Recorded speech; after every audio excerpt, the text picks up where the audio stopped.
This World Cup marks the opening of the World Cup Series 2026. It's one of only 6 World Cup tournaments worldwide. The following World Cups are held in Baku, Antalya, Cairo, Osijek and Doha.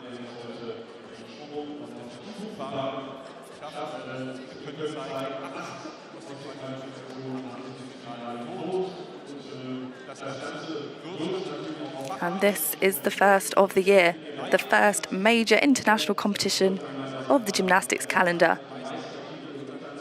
And it will serve as the first in a series of qualifiers for this year's World Championships.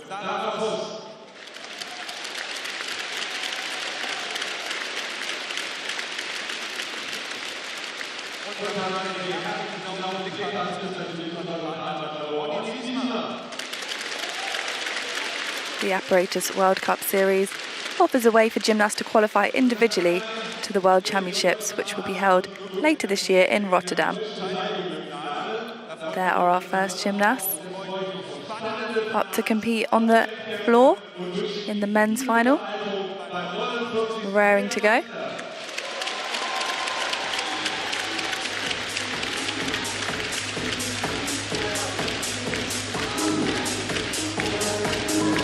And here they come.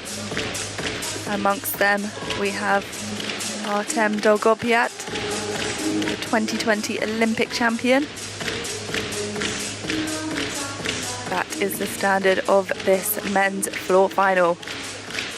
We start as we mean to go on here in Cottbus.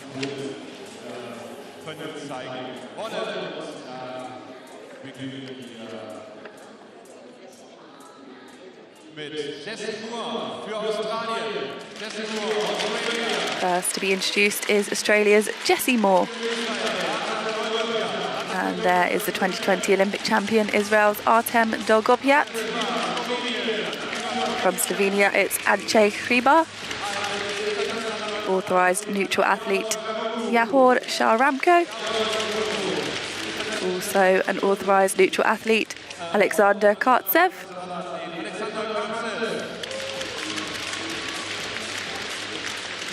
Representing Kazakhstan, Dmitry Patanin.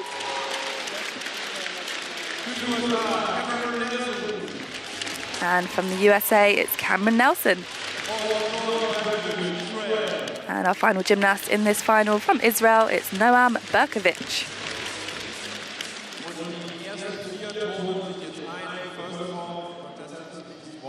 This is set to be an exciting final. They will now have a touch warm-up.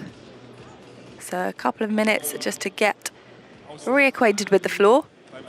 They've had a longer warm-up already, but it's important in a sport like gymnastics to have another touch. Here is our start list for the floor final here at the Cottbus World Cup.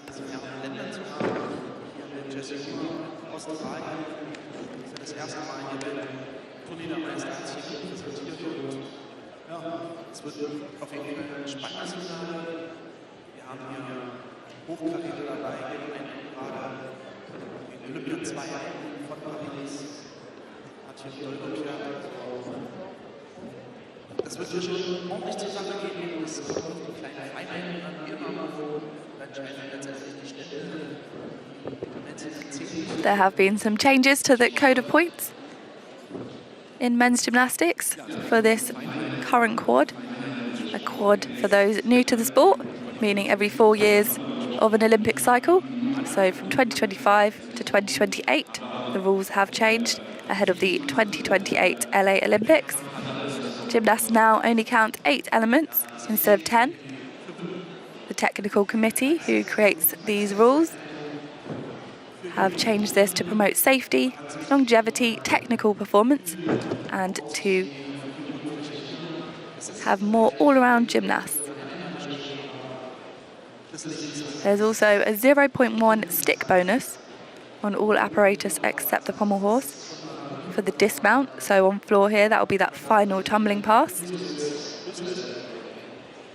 They're cracking down on this, and if a gymnast raises his heels or toes to maintain balance, then the stick bonus will not be awarded. So We will have to look carefully at that today and see if there's any movement on that landing.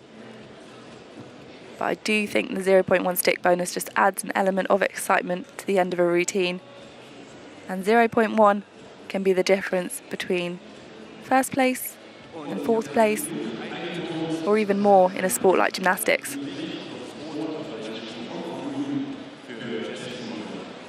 The touch warm-up is complete, and we are preparing for our first athlete. Representing Australia, it's Jessie Moore.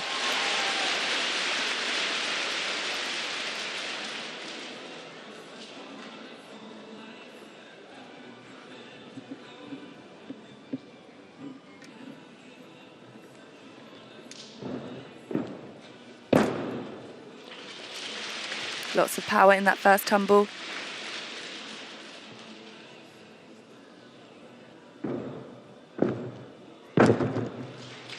Slight step back on landing there. That will be a deduction. Into his floor work.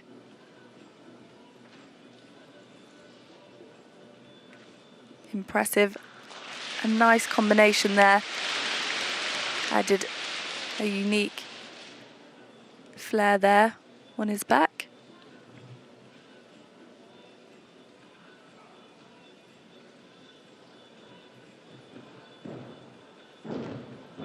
Two and a half twists into the straight front, down the side.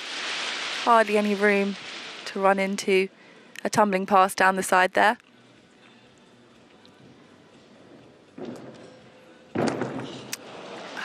Just has a fall there on his final tumble, the double Arabian. Men have to finish now on a double back salto.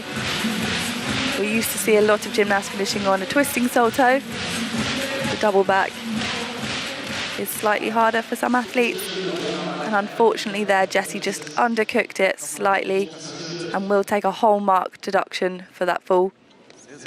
There was that second pass that he managed to save with a step back, which you're looking at possibly a 0.3 deduction, depending on what the judges think. That choreography there, rolling onto his back and into the splits. Really nice to see gymnasts incorporating more choreographic elements. Another rule change for this quad. All transitions in the corners and between skills have to be different from each other. Otherwise, gymnasts will receive a 0.3 neutral deduction.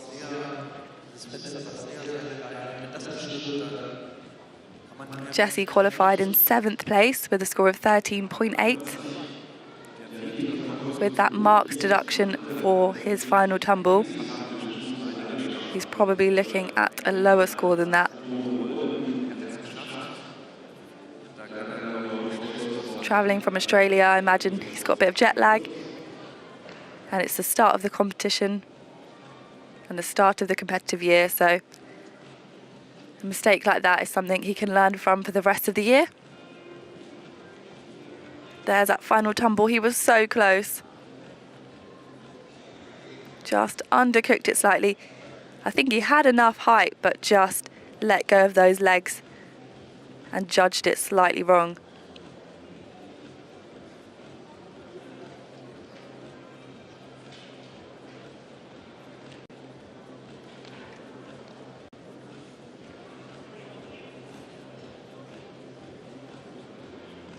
Jessie was second on floor at the Oceania Championships in 2022, and here's his score, 12.633.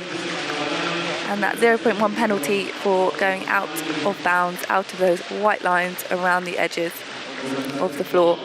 Now, next up was our top qualifier with a score of 14.566 in qualifications. He is the Olympic champion on this apparatus from 2020. And the first artistic gymnast representing Israel to win a medal at the Olympics. It's Artem Dolgopiat.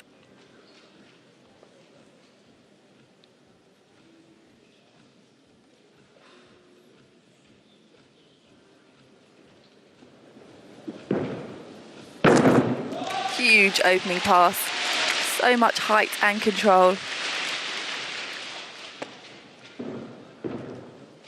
Full twisting straight front into the double pike front. He makes it look easy. A stuck double twisting double back somersault down the side. Incredible.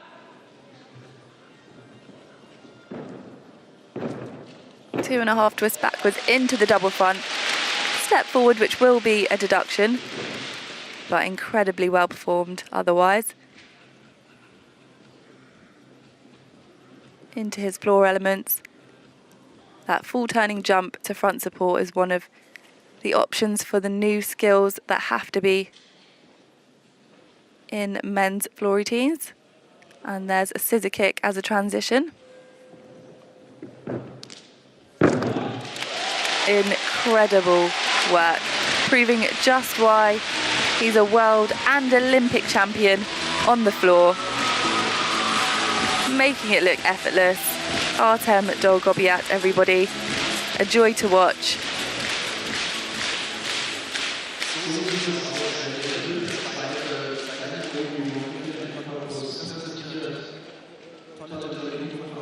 Here's that opening tumbling pass.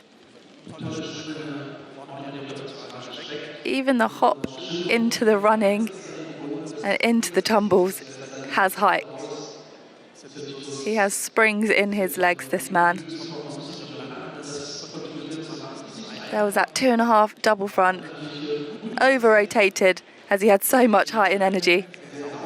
And there's that full turn to front support.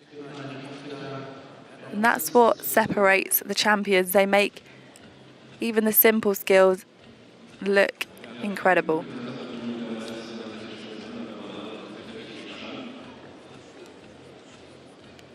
Definitely the one to beat in this final. 14.566 was his qualification score.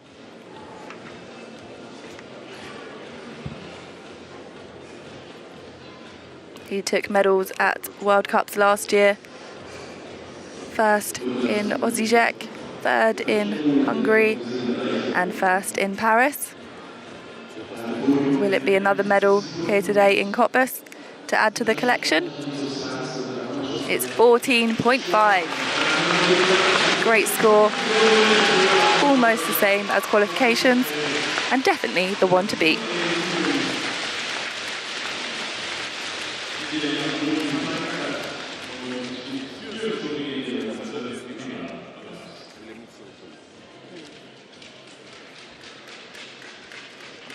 Our next gymnast represents Slovenia.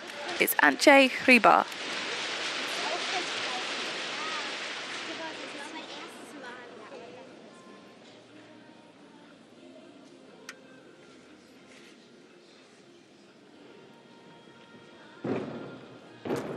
Starts with a side pass, which is unusual, but we like to see gymnasts mixing it up. That was the 2.5 twisting forward somersault.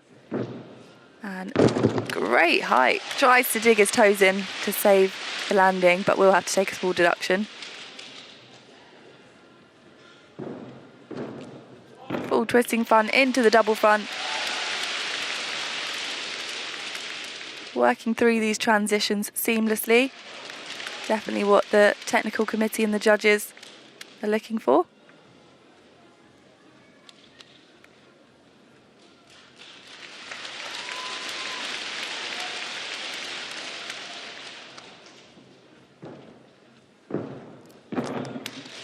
Lovely landing, well controlled. 2.5 twists backwards into the straight front. The single leg balance, not a requirement anymore, but an optional skill. But when you can perform it like that, why not? And there is a stick. And I'm confident to say they will give that as a stick, as I didn't see the heels or the toes come up. I didn't see a balance check. So that should be a 0.1 bonus. But the judges have the final say, so we'll see if they agree with me.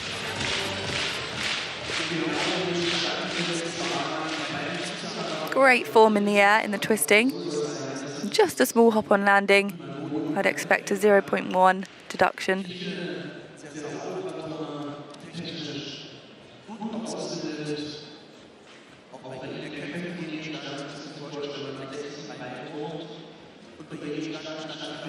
There's a nice technique to his work. He looks in control at all times, showing great flexibility there in the splits. This felt like a routine that really played to his strengths, and that's exactly what a good coach and gymnast working together should look to be doing. Antje was 4th in qualifications with a score of 14, so close to that top 3. It'll be interesting to see if he can inch his way up today. It was a good routine.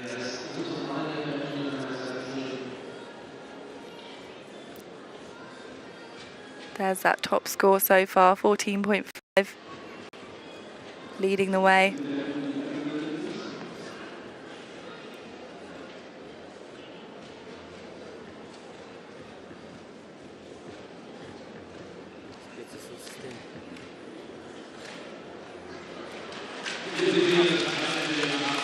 And there's a score for Antje Kribar. It was 13.866. Slightly down on his qualifications, but a really good score nonetheless.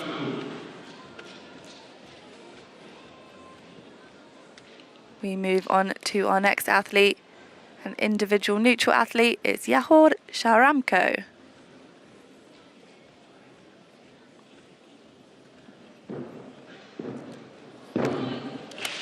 Dynamic opening tumbling pass there.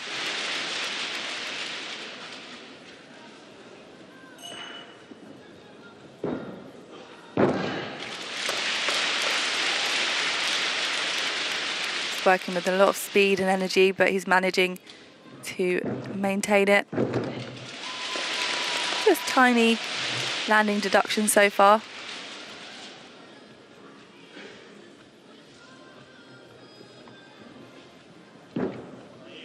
The double straight with a full twist. And there's that full turn down to front support.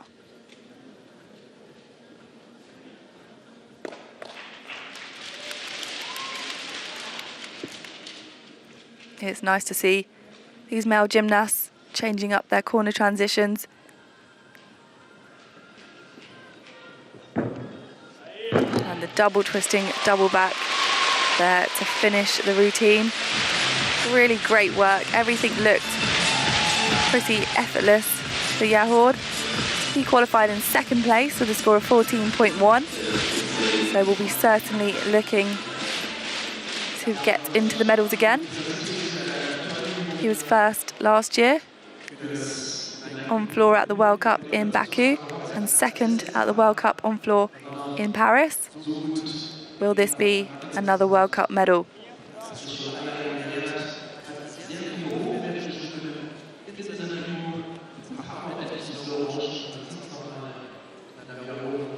That was a double straight with the full twist. He also showed a double straight with the double twist. Such difficult tumbling. The men have just 70 seconds to fit all of that tumbling plus their forward elements, their floor elements into their routine. The endurance that requires and the strength is absolutely incredible, especially at this level.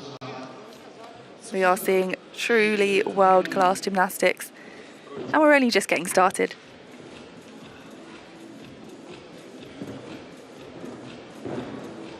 And it's 14.4, 0.3 higher than his qualification score. And he goes into 2nd place. Great work there.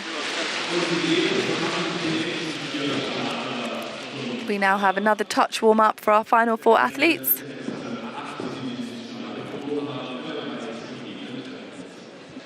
Here are the floor rankings so far. In 1st place, representing Israel, it's Artem Dolgobiat. In 2nd place, neutral athlete Yahor Sharamko. In 3rd place, from Slovenia, Antje Kribar. And in 4th place, representing Australia, Jessie Moore.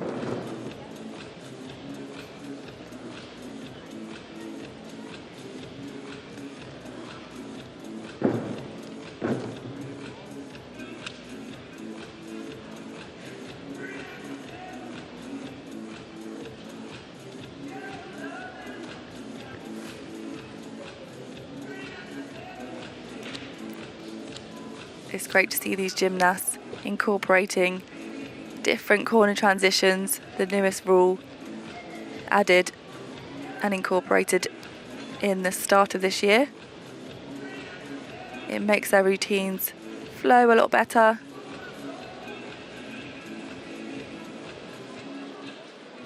The jump and leap requirement is also a new addition. We did see a single leg balance, and that was originally the rule, that all gymnasts had to show a single leg balance. This rule then got changed, and there was a list of skills, including a single leg balance, that gymnasts can choose from. So far we've seen quite a few jump full turn to front supports, which is one of the elements on that list. Hopefully we will see some of the others performed.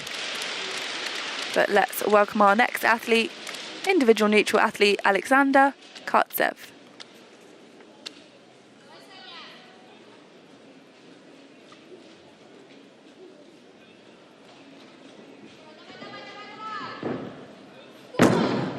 Double twisting, double straight to kick things off.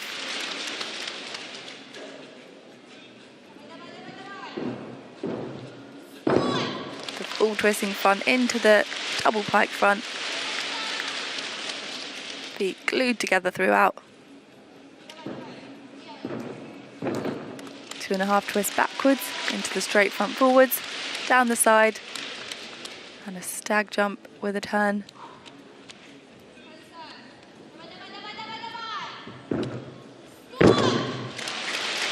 Did well to stay in bounds there.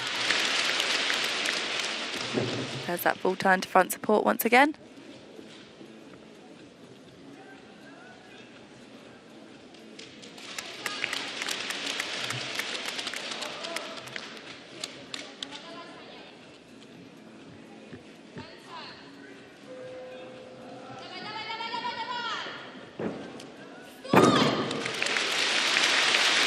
Really well executed routine there from Alexander Kartsev. Alexander qualified in 3rd place for this final. He's a 2020 Olympian. Let's take a closer look at some of those tumbles. There's that opening pass, 2 twists, 2 somersaults in that straight position. Legs glued together throughout that double pike front.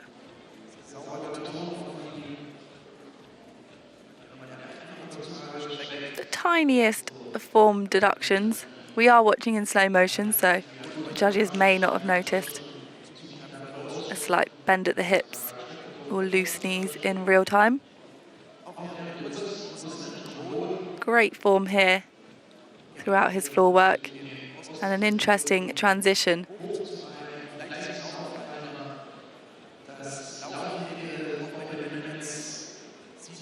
The double pike to finish doesn't quite manage to get that stick and that stick bonus, but lots of height and nicely executed nonetheless.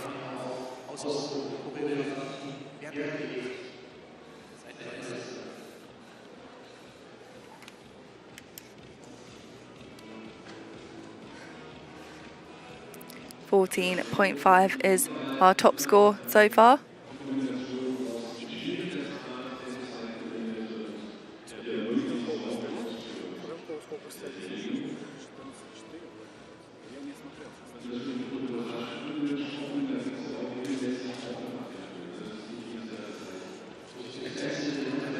Tense weight for Alexander. It's always difficult when you know you qualified in the top 3. You're anxiously waiting to see if you've maintained that.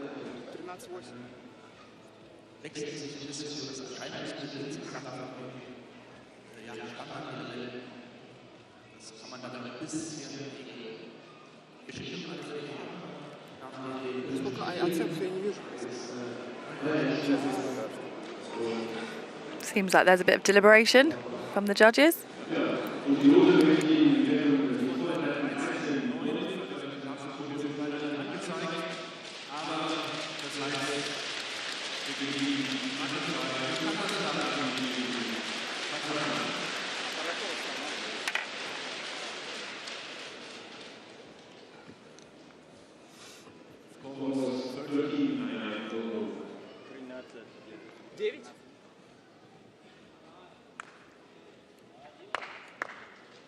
Next to compete representing Kazakhstan, Dmitry Patanin.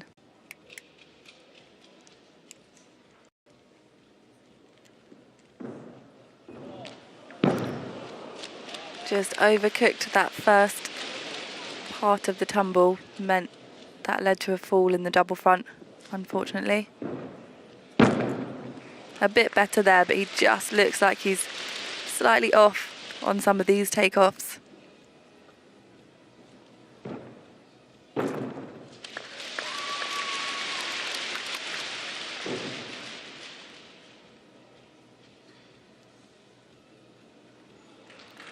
Really great position there in the manor hold. Such a difficult position to hold.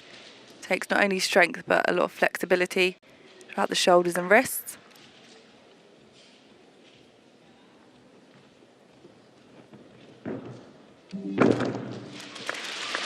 Double twisting, double back.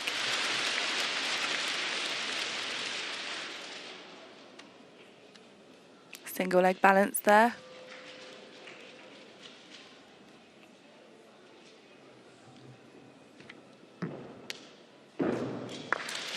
Double pike to finish. Such a shame. He did well to maintain his cool after that first mistake, but he knows that his score won't be a reflection of what he's fully capable of. But he qualified to this final in 8th, so really great to see him competing and getting World Cup experience.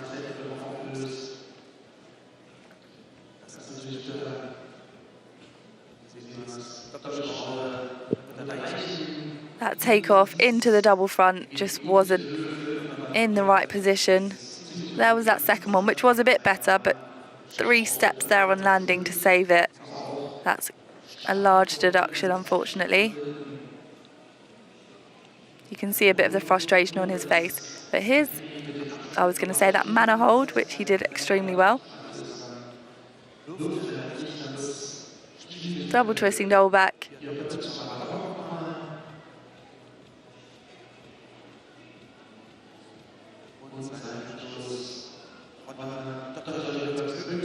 Lots of height in the double pike. He scored 13.533 in qualifications.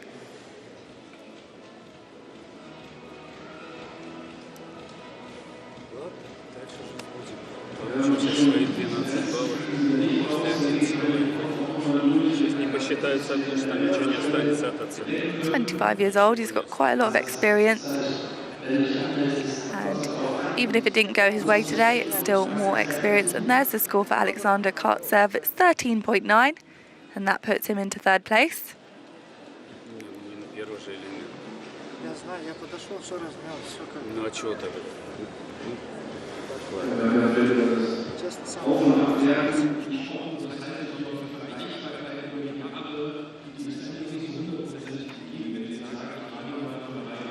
Dmitry was 4th on floor at the World University Games last year, and it's 11.533 here today in Cottbus. 2 athletes left to compete in this floor final, and next up, representing the United States of America, it's Cameron Nelson.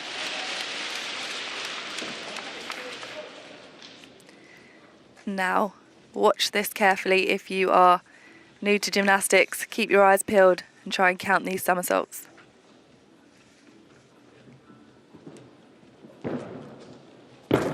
The triple back. We've seen double somersaults so far, but that was our first triple somersault of the competition.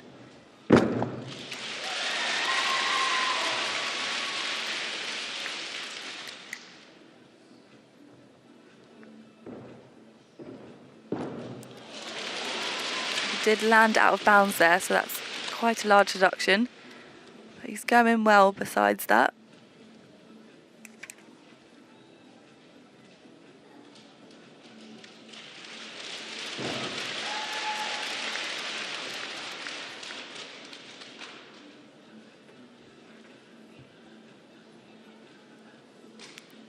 Good throughout the handstand work and the single leg balance.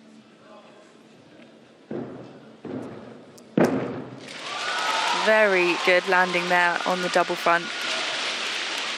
out of a full twist as well.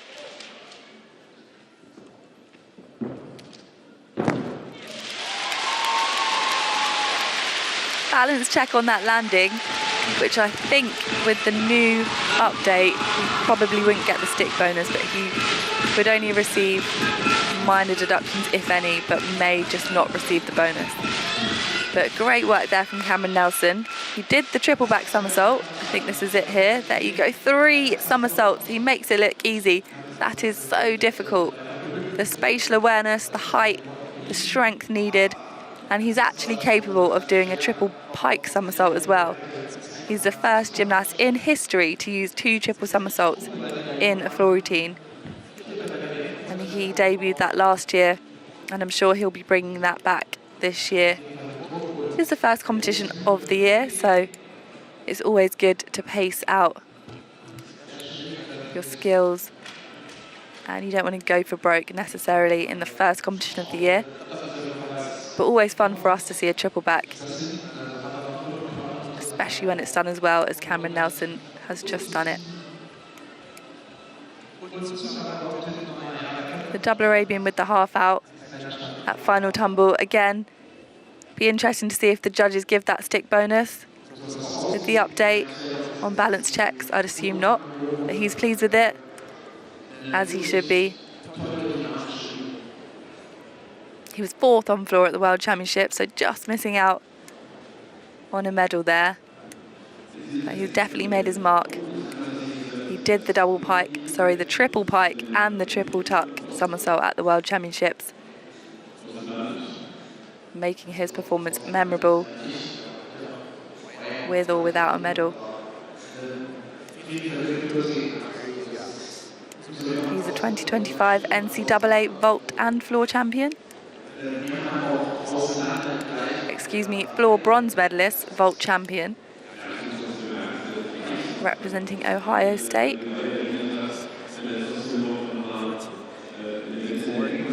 And he graduated last year with a degree in communications. That was pretty costly, landing outside the lines. So it'll be interesting to see if that's reflected in his score. And he tried so hard there to hold on to that landing.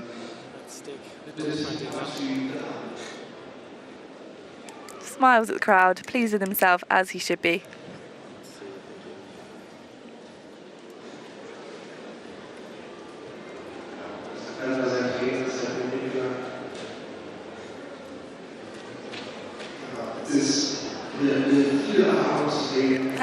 .8, there's that penalty for that out of bounds that we saw, but 13.8 is a good score with that penalty, so he should be very pleased with himself.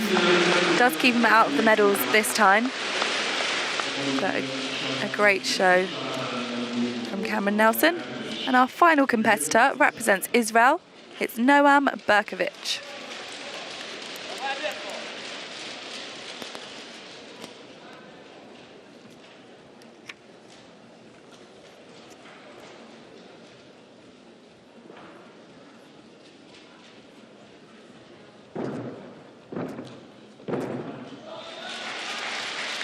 Good start to the routine. Looks like he's got a lot of energy. Hopefully he can control it.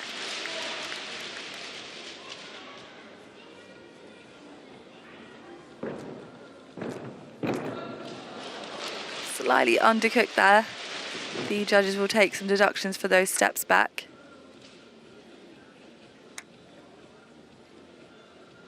The Russian lever.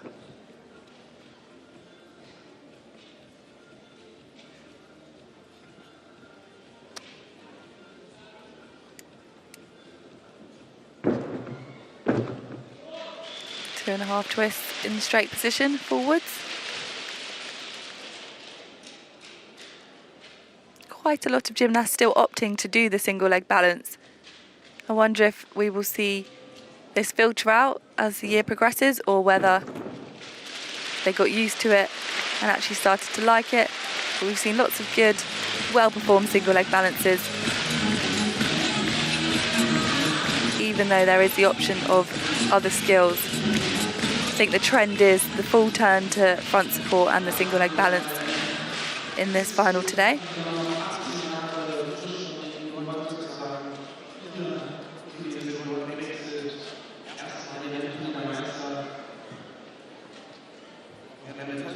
Double pike front, great height, just a step on landing. Shows amplitude on his transitions. Judges can deduct on those transitions. Every part of a gymnastics routine is deductible. That is the nature of the sport and why it is just so difficult.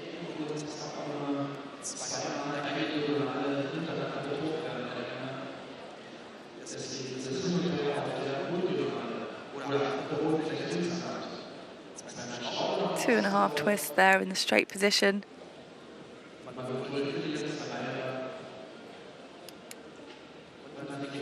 Kicks out of that double pike. Really nice technique, but doesn't manage to get that stick and that bonus.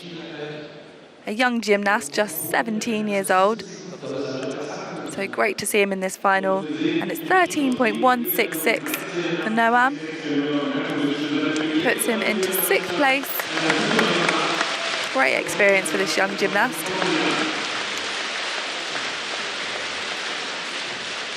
And what a final that was to kick things off here in Cottbus.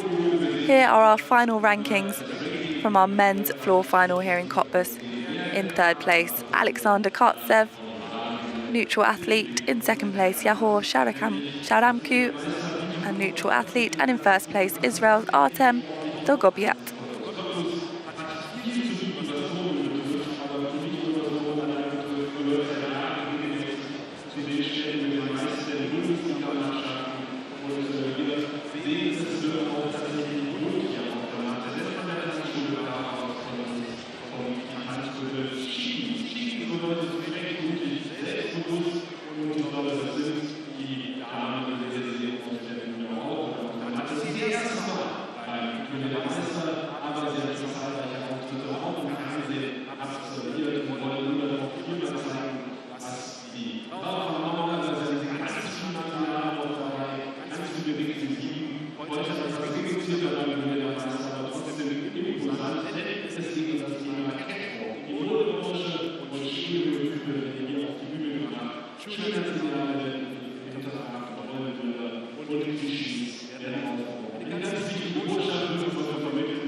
Have a performance from a local show group as we prepare for the men's floor medal ceremony.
Meine Güte, auf die habe ich mich eigentlich gefreut. Sie hat sich schlichtweg verdoppelt. Sie war einfach moppelig.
die Tanzgruppe Chiki aus der Tanzschule Kana aus Cottbus mit der ersten von 2 Nummern, die sie heute hier präsentieren wird. Und das ist euer Applaus.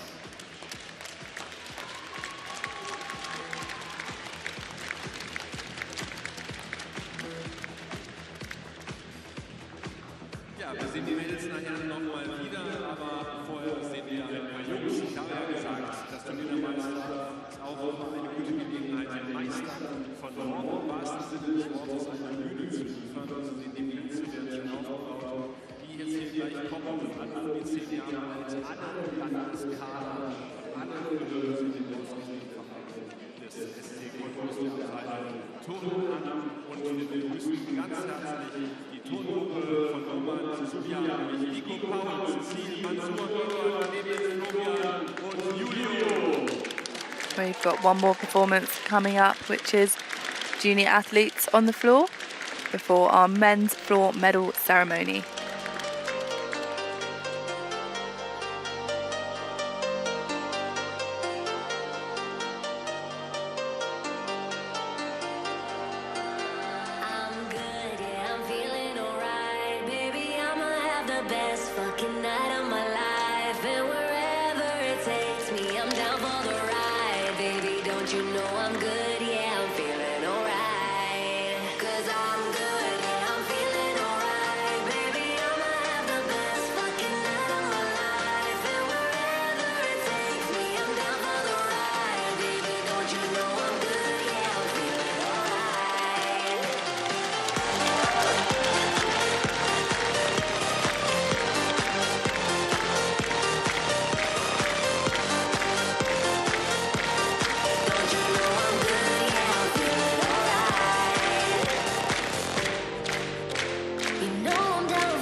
Perhaps we'll see some of those athletes back competing here in Cottbus in a few years' time.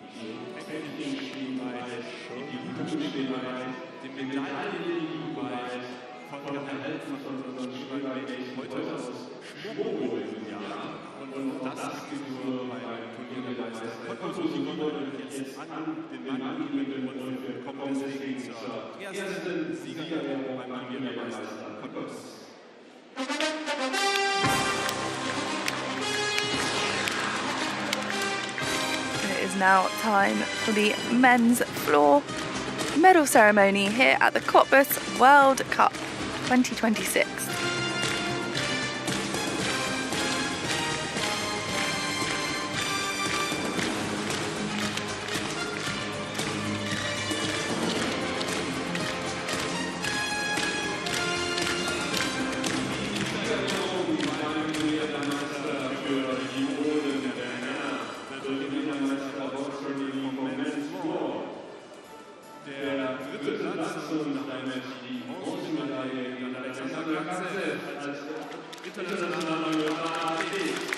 In third place, individual neutral athlete Alexander Kotsev.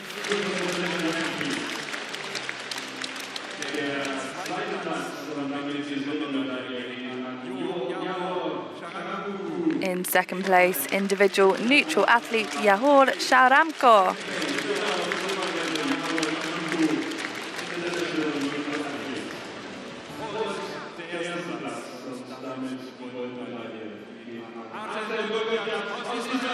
And in first place, the floor champion here at the Cottbus World Cup from Israel, Artem Dolgobiat. No stranger to that top spot on the podium. 2020 Olympic champion, 2023 world champion, and he continues to dominate on the floor exercise. I'm sure this is not the last we'll see of Artem Dolgobiat. taking gold on the floor.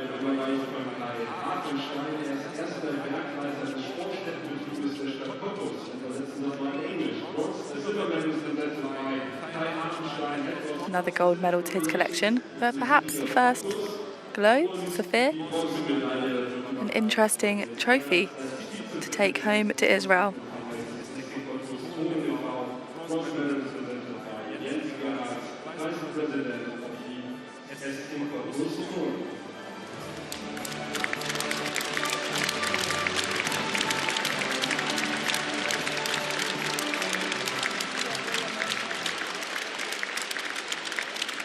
There are the top three on the floor at the Cottbus World Gymnastics Cup.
And that was the national anthem of Israel.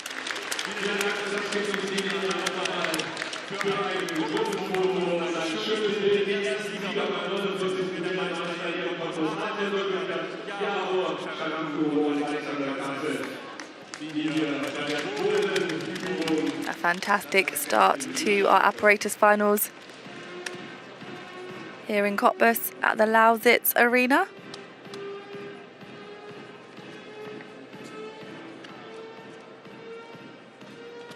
Up next we have our men's pommel horse and our women's vault finals.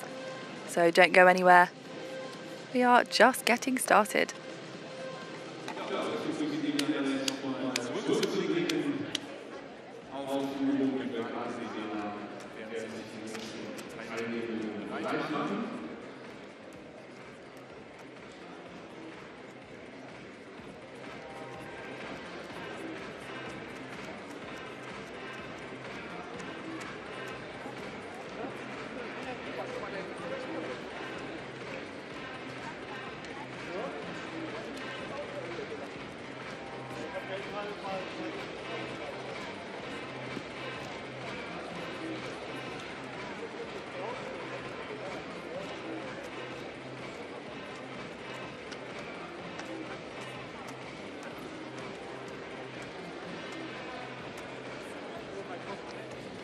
Ich sehe den Daumen hoch, das heißt, es wird wieder spannend beim Finaltag beim 49. Meister. Wir bitten nun die Starterinnen und Starter der nächsten Disziplin unter ihrem Applaus in die Folgesätze der Lausitz Arena.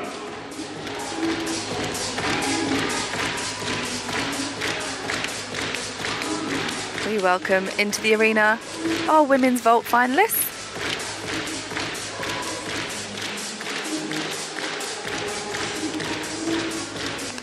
And our men's pommel horse finalists.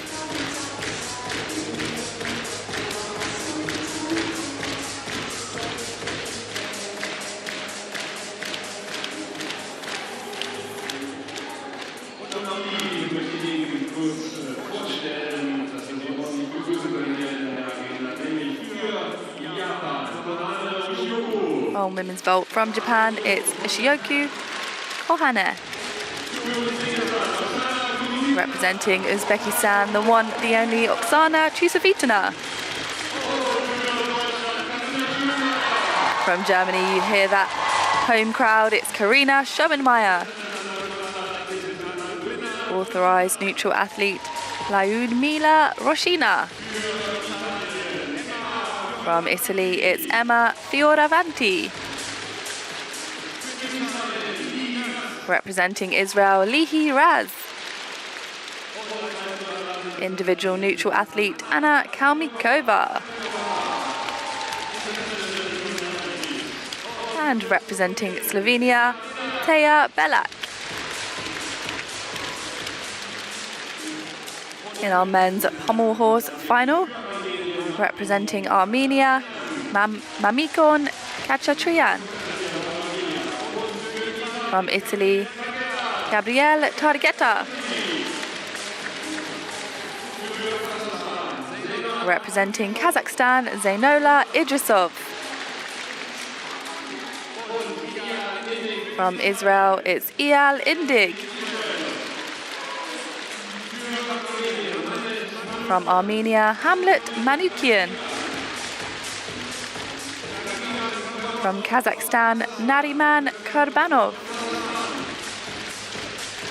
And from Canada just then, I think they've switched orders, that was Aidan Lee. And next to him was Kazakhstan's Nariman Kurbanov. And that is USA's Brandon Dang.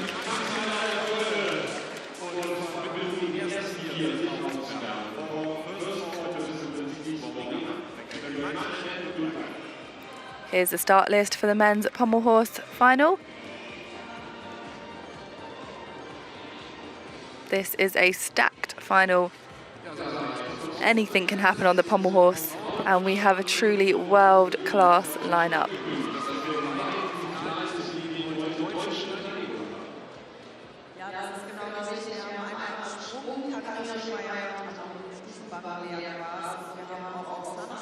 Here is the start list for the women's vault final at the Cottbus 2026 World Cup.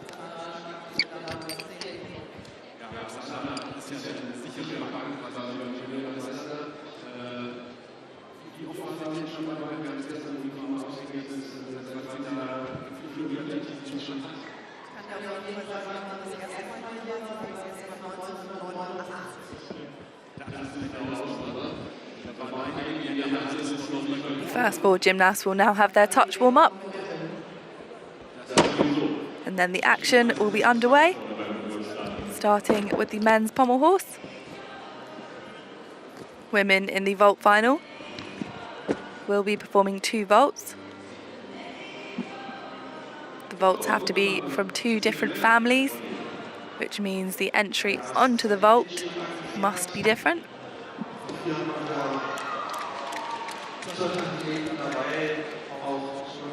And the pommel horse, such an intense apparatus. You can see coaches there adjusting the width of the handles.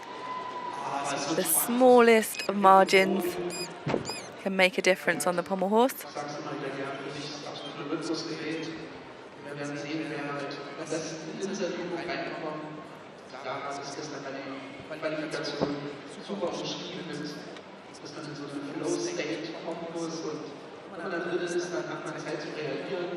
High pressure apparatus, comparative to the balance beam in women's gymnastics.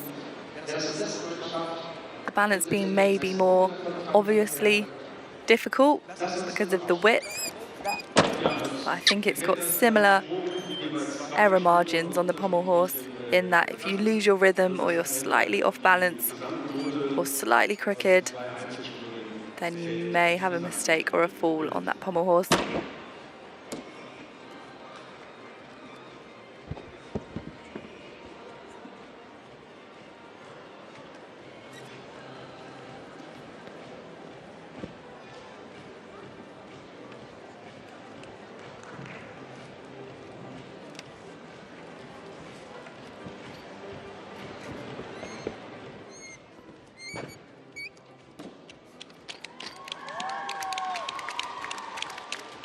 Germany's Karina Schoenmeier getting cheered on for her warm-up vaults. A really supportive home crowd for her here in Cottbus.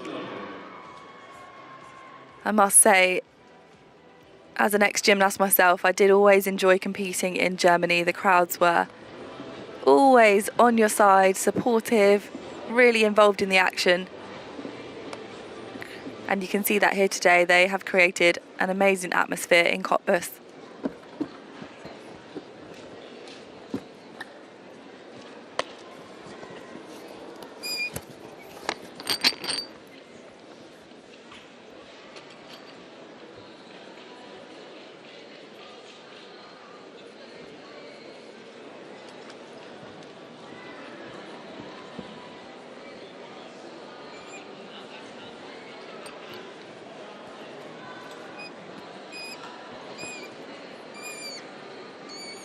So, damit ist das Einturnen beendet. Wir kommen The warm-up is over. und wir beginnen Anpfiff bei den Herren mit Armenien, Achim und Akashikian.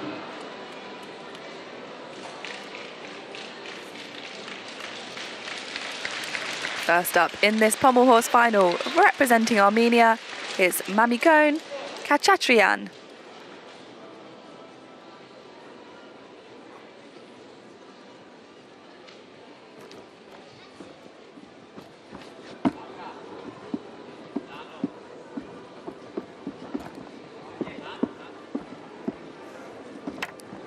Working well here on the single handle.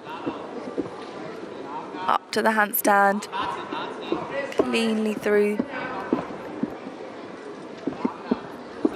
So quick. Got a really good rhythm going. Accurate hand positions, manages to complete the pirouette so cleanly through. He has truly set the bar right there. 18 years old, qualified in second place.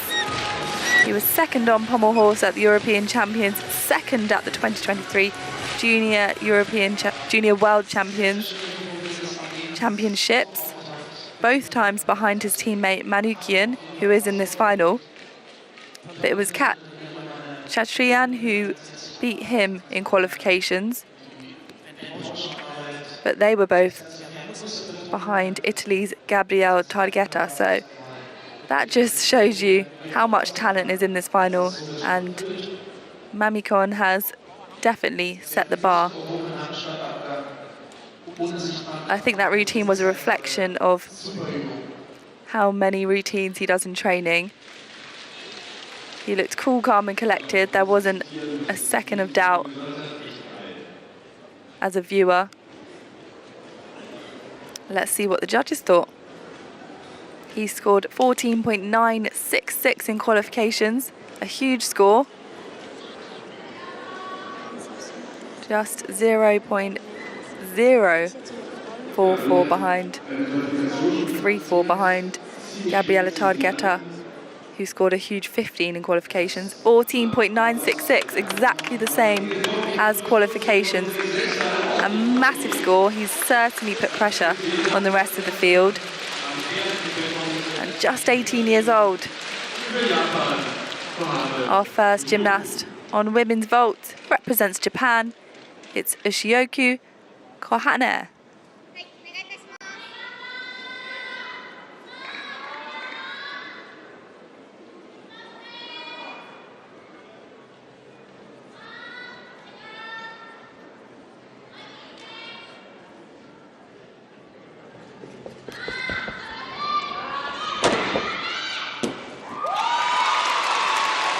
Cleanly through her first vault, chooses the half-on entry. Ishioku qualified in third place with a score of 13.433, and that score is an average of her 2 vaults. Just a hop-on landing, but lots of power. Sprints up to that vault, and it's that round-off style entry for those new to the sport.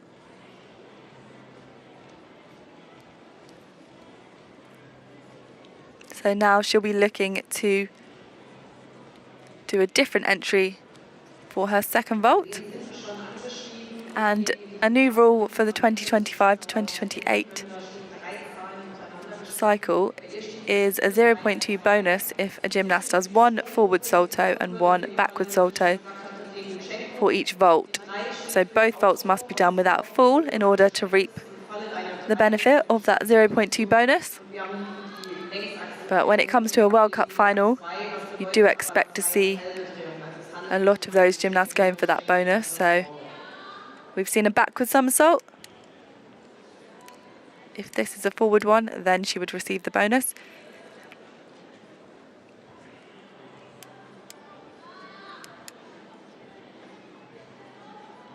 And the score for her first vault, 13.566. You can see there the execution, 8.766, and the difficulty, 4.8. Those scores are added up to get that 13.566. She prepares for her second vault. It's Ushioku Kohane of Japan.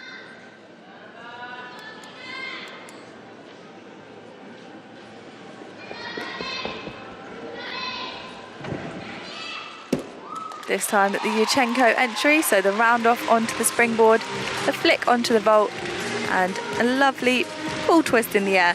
So it was another backward salto, so she wouldn't receive that 0.2 bonus, but it was another entry onto the vault, so she covers her bases of 2 different families of vaults.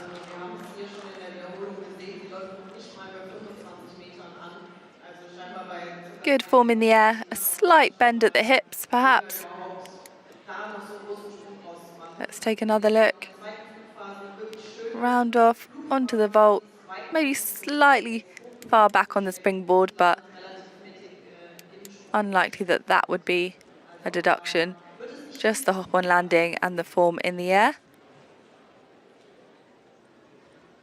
A good start to this vault final.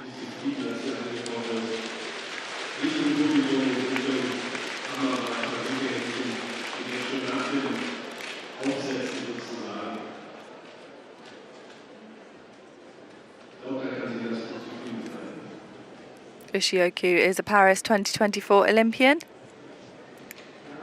She also competed at the World University Games last year in Germany, and she was second on vault, as well as receiving a silver medal on the floor. Will this be another medal once again in Germany for Ushioku? And there's her score, 13.333. That's her average of both the vaults. It was 13.1 for that second vault, and just 0.1 down on her qualification score. Very consistent work from Ushioku. We move back to the pommel horse and to our top qualifier, Italy's Gabriele Targhetta.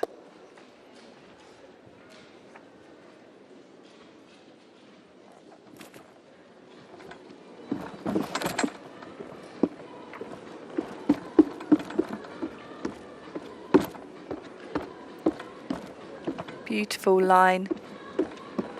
Judges looking for that straight hip position that he's demonstrating.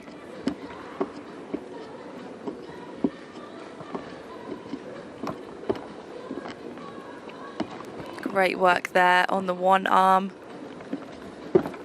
Pushes up to handstand, controls it, even has time to show off for a second there. Absolutely effortless from Gabriele Targhetta. He had, as I mentioned, a huge 15 in qualifications. An amazing score. And it's 14.966 to beat, so he does need to pretty much get into the 15s again to take the lead. He was third on the pommel horse at the 2025 European Championships at just 19 years old.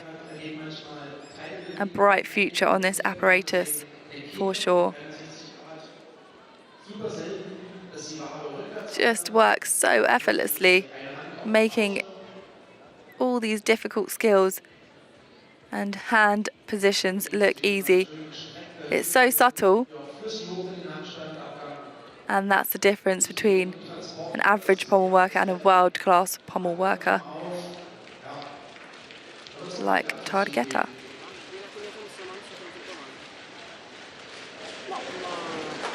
Can he break into the 15s again?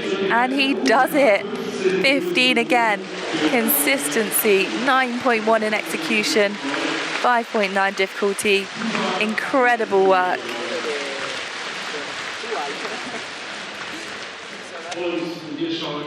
Now, the woman, the myth, the legend, Oksana Chusovitina, 50 years of age.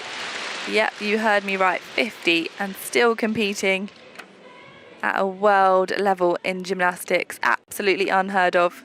She's incredible. Representing Uzbekistan, Oksana Chusovitina.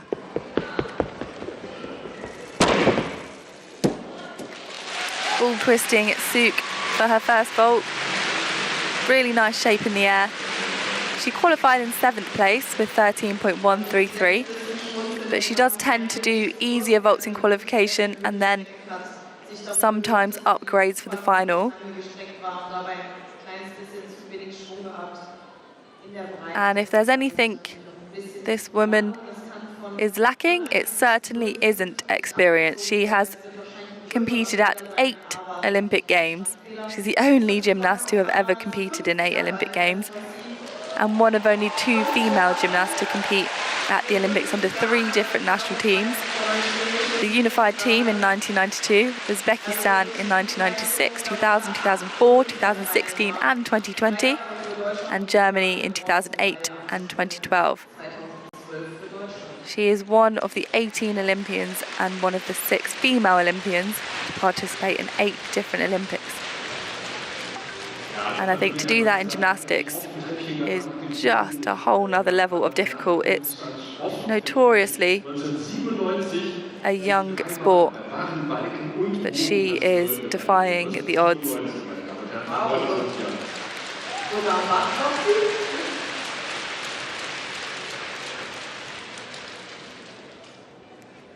And it's 13.033 for her first vault.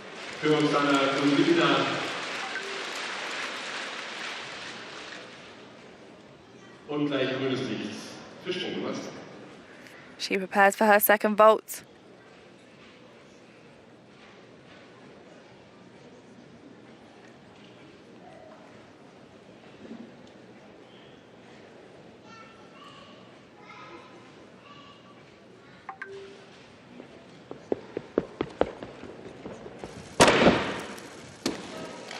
So Oksana will receive the bonus for doing a somersault forwards and a somersault backwards, as that was a front somersault in her second vault. And look at that crowd, they just love her. Obviously she's represented Germany and she's just a legend. Anyone that has any respect for this sport has respect for Oksana Chusovitina. There's that handspring front on with a 1.5 twist. She's got 5 skills in the coda points. The handspring pike front with a full twist on vault and the handspring straight front with the 1.5. And then 3 other skills, 2 on bars and 1 on floor. Honestly, the biography of this woman is lengthy. And it is amazing to see her still here competing at this level. She has announced her retirement many times, but perhaps she wants to make the record of how many times someone can compete at the Olympics, and I don't blame her. What a legend and an inspiration to all of us.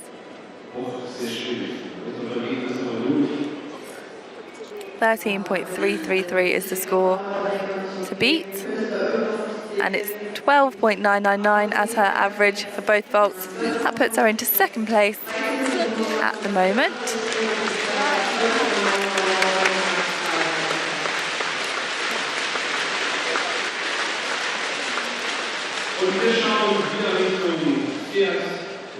Next up on the pommel horse, representing Kazakhstan, Zeynola Idrisov.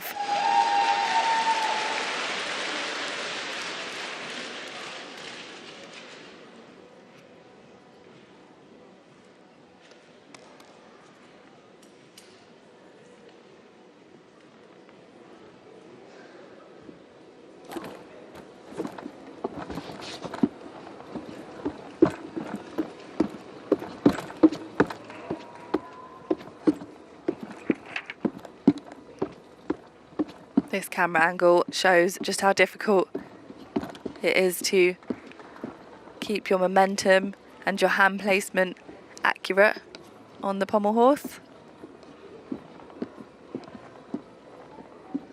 Working well on the one handle and into the dismount. Great work there from Zainola. Cleanly through those travelling elements. He was 6th on the pommel horse at last year's World Championships and picked up a medal in 2023 at the Junior World Championships in 2nd place there. The strength and flexibility required in the wrists for pommel horse.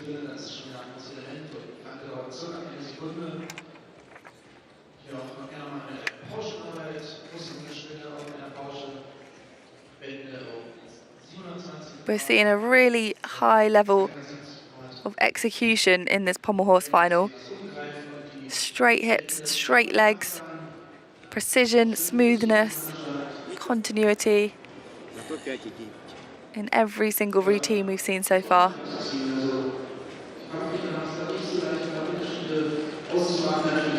And we've seen clean dismounts.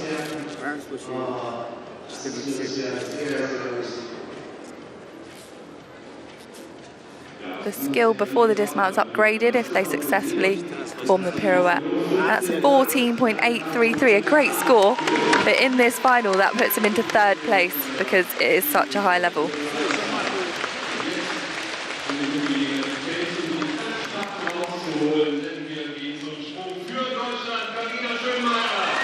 Up next, representing Germany on the vault, it's Karina Schoenmeier.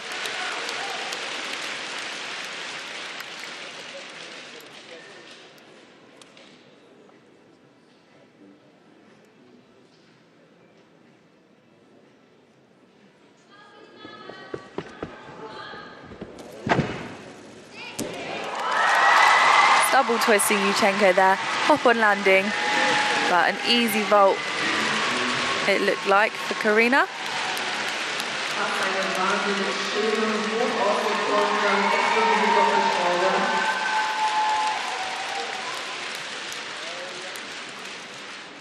Wir hatten zuletzt noch darüber gesprochen und sie sagt jetzt über die Wiederholung, die sie jetzt alle mit den Yuchenko-Doppelschrauben hatte im Wettkampf. Das fühlt sich an mittlerweile wie eine Schraube, also da kommt richtig Selbstbewusstsein mit rein. Die Ausführung ist wirklich top, die Höhe ist top und sie kann sich viel mehr Good form in the air. Das ist wirklich gut. Und sie stand auch letztes Jahr Yuchenko double twist is out of a 5. Difficulty score. Europameisterin und unter den besten 8 der Welt. Wahnsinn. The crowd absolutely behind her every step of the way.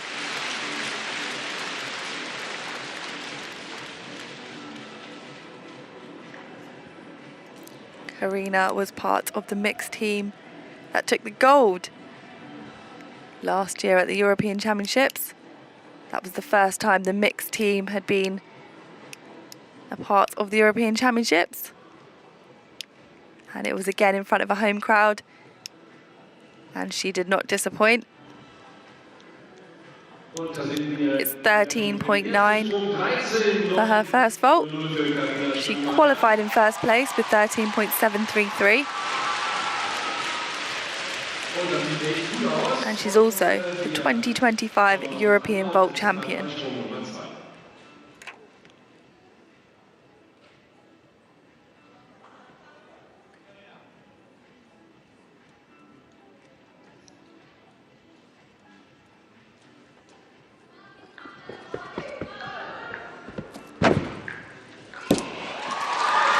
A little short on the landing there, but she's successfully through both her vaults.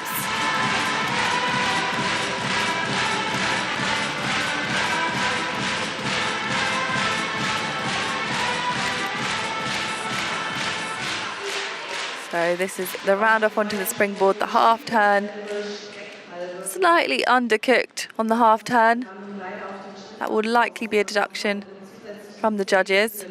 Let's see how it looks from this angle. Nichtsdestotrotz ein wirklich super schwieriger Sprung, den sie da gezeigt If you look at her hand placement, it wasn't quite parallel with the vault, which meant it was more of a quarter or somewhere between a quarter and a half turn onto the vault, but managed to complete the vault with just a step forward on landing.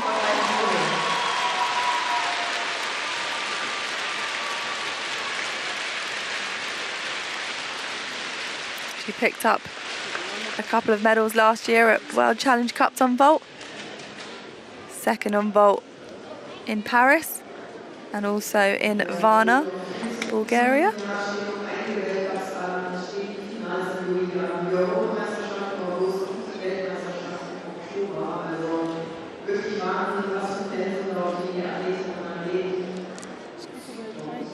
It was 13.733, the average of both vaults, qualifications for that top spot.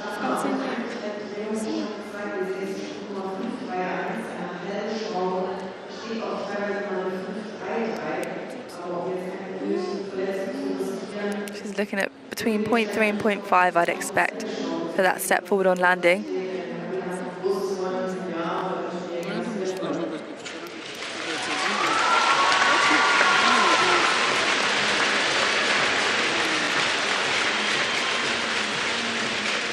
And it's 13.3. She receives that bonus for two different somersaults, one forward, one backwards, and it's 13.8, which puts her into the top spot. And it's higher than her qualification score, so certainly the score to beat. Next up on the pommel horse, representing Israel, Eyal Indig.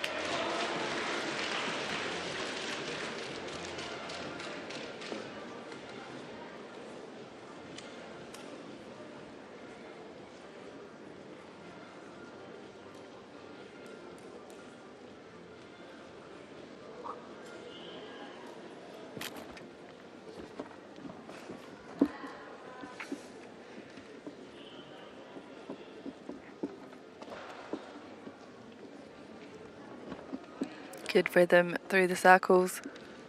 Moves on to one handle.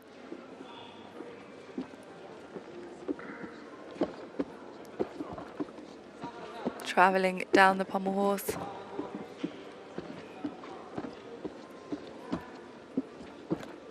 Pushes up to handstand. Such a shame, just that error there on that final skill and into the dismount.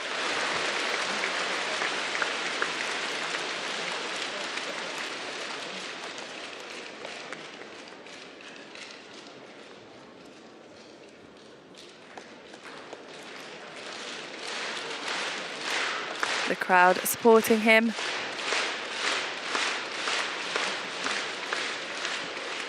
There we go. Shows us just how it's supposed to be done in a professional way, just like he's trained to do, but unfortunately under the pressure, and as I mentioned, the small margins for error, he wasn't able to pull that off first time round.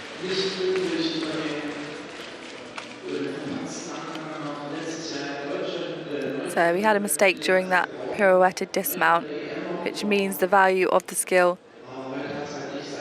to handstand would be rewarded, but he wouldn't get the upgrade for the dismount, which is perhaps why he repeated it.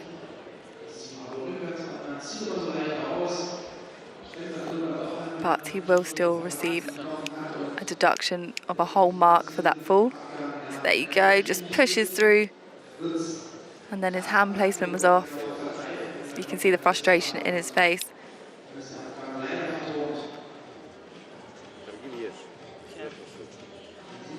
Qualified in 7th place with 14.366.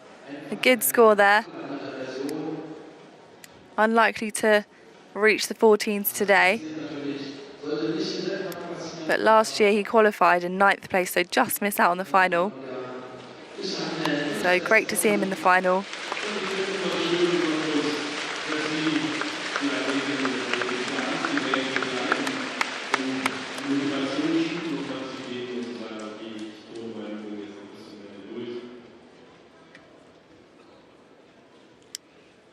last year in Hungary, he qualified in first place in the pommel horse final and came 8th in the final. So I think he just needs a bit more practice under pressure in these World Cup finals. He's gaining value experience, and there's his score, 12.966 respectively.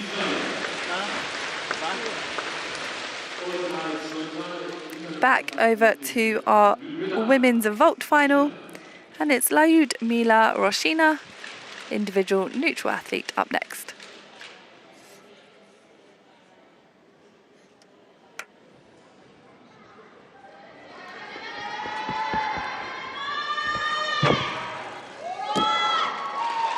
The double twist Yuchenko, the same vault that we saw from Karina Schoenmeier. Ja, Maria, es ist natürlich große Ehre, mal einen Nachsprung zu kommentieren. Ja, gerne, gerne. Also, ja, sehen ja Yuchenko gestreckt mit Doppeldrehung. Crossed legs in the air will be a deduction, and staggered feet on landing, as well as the chest being down, all things the judges will deduct for. None of them will be huge deductions, but adding them all up together, it could make the score a bit lower than perhaps we saw from Karina.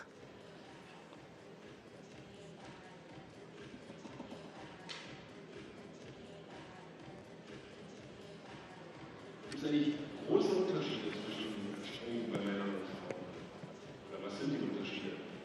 Ja, bei den Frauen wirst du selten sehen, eine Überschlag-Doppelseite. Lyudmila qualified in 6th place with a score of 13.3 Einfach mehr Physis brauchen. for the average of her 2 vaults. Jetzt mal so pauschalisieren. Ansonsten ist eigentlich nicht viel Unterschied. Also technisch nehmen die sich nichts jetzt, was zum Beispiel Online-Sprünge betrifft oder auch mit der alten irgendwie mit Karina Schildmeier vorhin gesehen.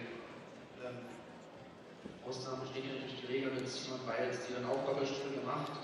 Klar, kennen wir alle, aber das Gros ist dann eher so. She was 11th all around at the 2025 World Championships. The score for her first vault is 13.533. Im ersten Stufen wieder Roshina und damit die gleiche Ludwig für den zweiten Stufen.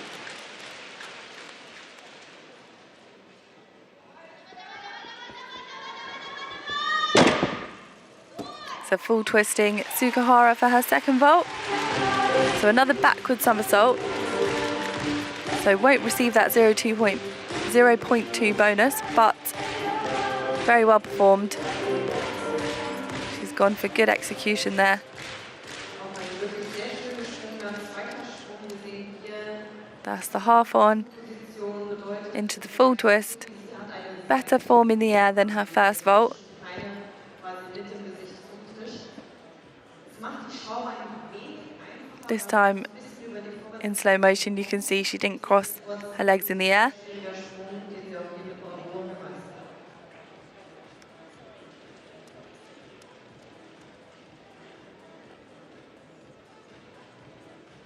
She was third on vault at the 2025 Baronian Cup. And a good all-around gymnast. She was second all-around at the 2025 Russian Championships.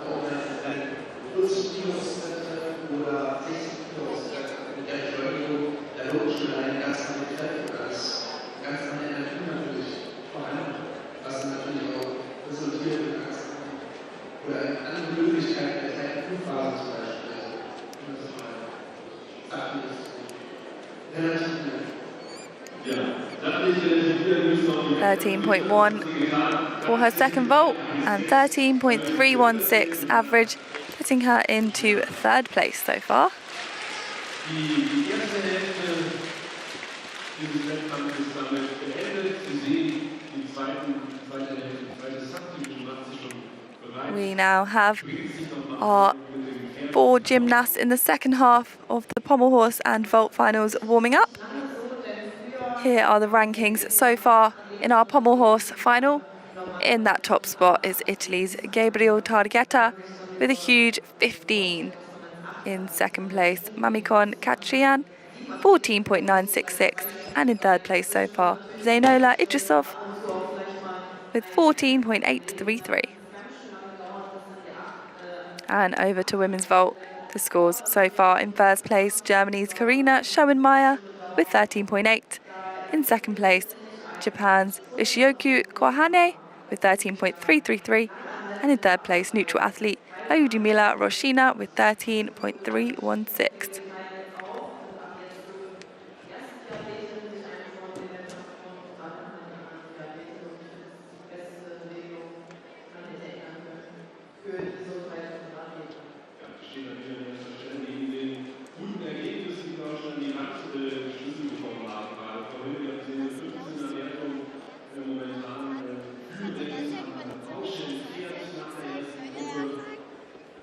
Here's the start list. Well, there was the start list for the pommel horse. We've got 4 athletes left to go on the pommel horse. Our final 4 athletes are preparing to compete.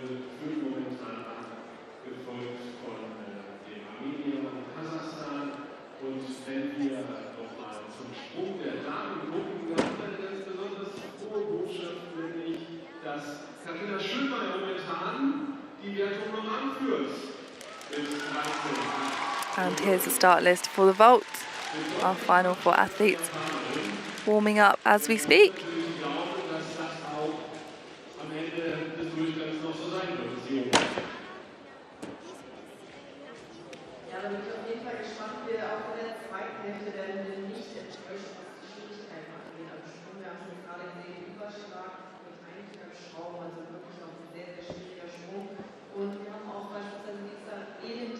Überzeugt natürlich auch mit einer super Ausführung, also auch da wird es spannend, wer sich da mit aufs Podium kämpft.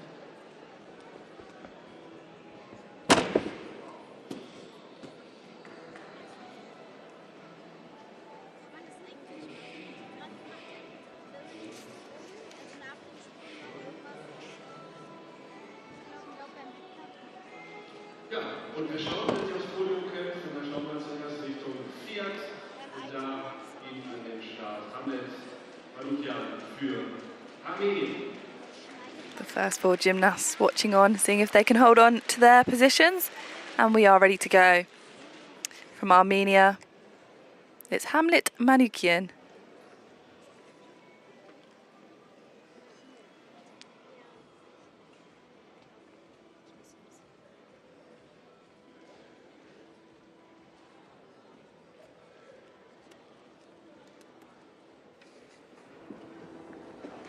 Beautiful form, keeping those ankles and toes locked together.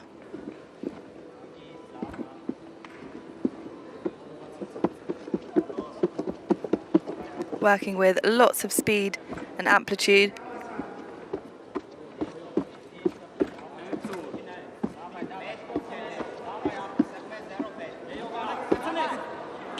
Oh, just an error there on the dismount. So accurate throughout the routine. You can see the disappointment on his face. An unfortunate error there from the 2025 European pommel horse champion.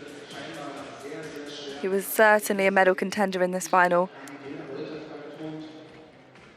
So accurate throughout this routine.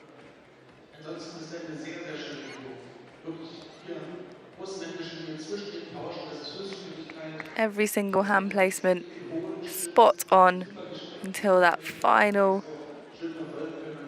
dismount pirouette. Great hip line, super straight as his legs come round. And just here, just didn't quite manage to complete the pirouette. Such a shame. And that will make a difference to his score. He qualified in third place, 14.866. He was 4th on pommel horse at last year's World Championships. World champion at the Junior Worlds in 2023. And the European champion last year.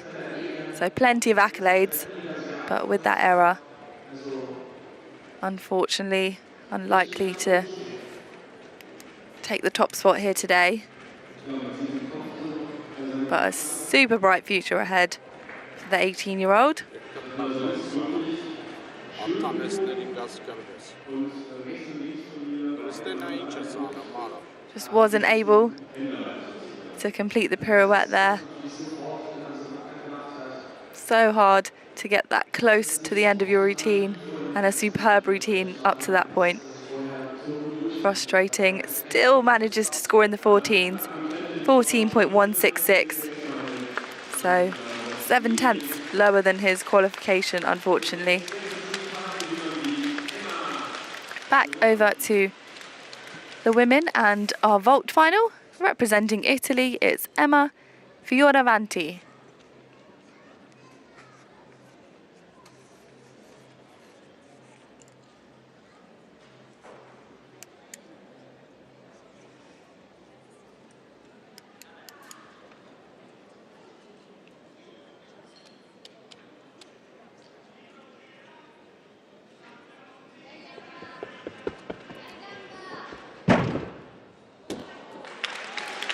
Handspring front in the straight position.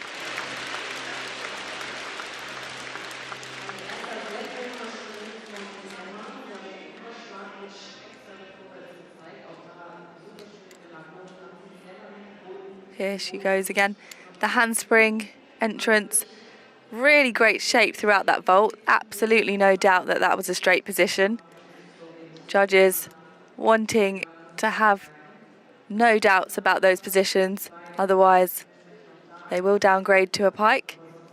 But that was over straight. We saw a slight arch. Really impressive body shape in the air. Powerful work from Emma.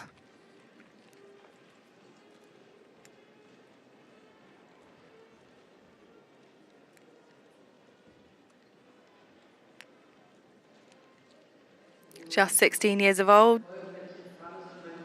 age.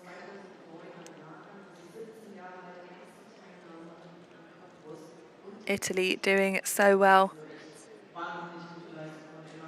in the sport.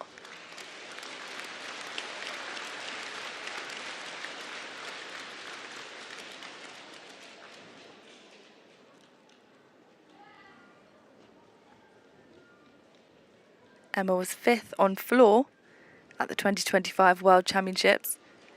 So the young gymnast already making world finals, and here she is in a vault final at a World Cup.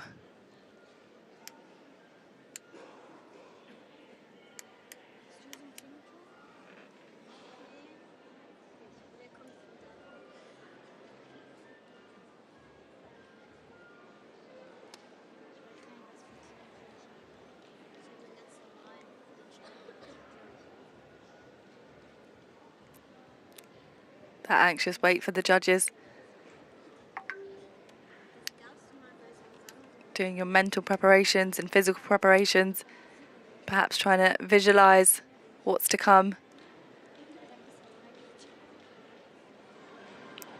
Here's another look at her first vault. Just a hop on the landing.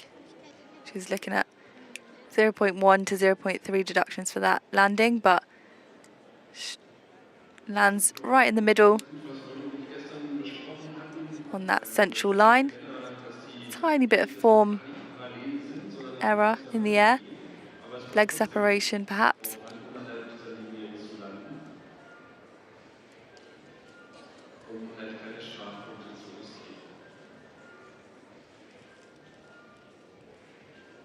And there's her score.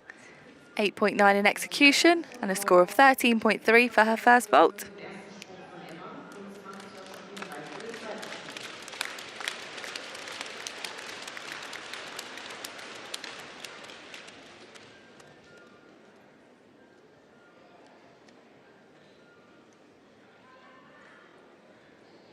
And ready for her second vault, Italy's Emma Fioravanti.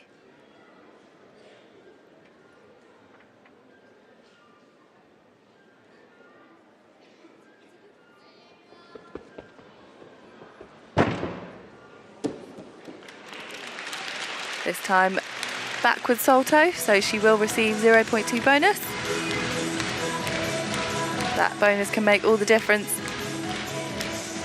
in where you end up.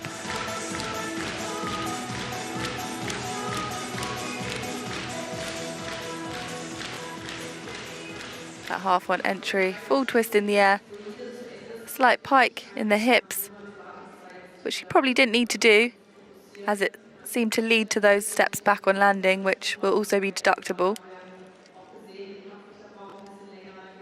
But sometimes you can't judge exactly where you are until you hit the ground. But she's on her feet. 2 successful vaults from the young gymnast in this World Cup vault final. A great start to her international competitions in 2026.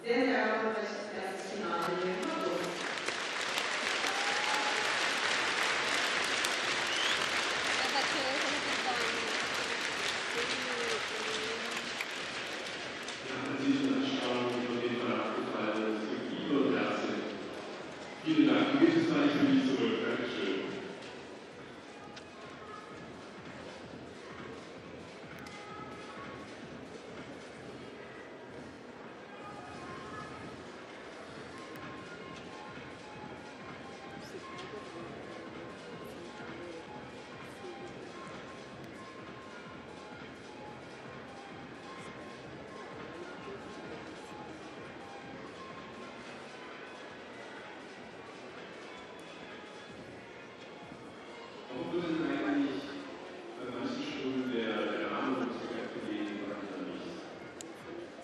Italy, forced to be reckoned with in women's gymnastics at the moment.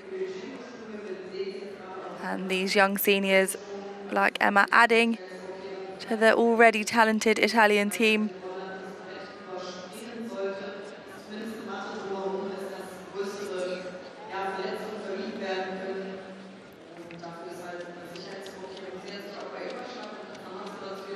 And here's her score, it's 13.233, which puts her into 4th place.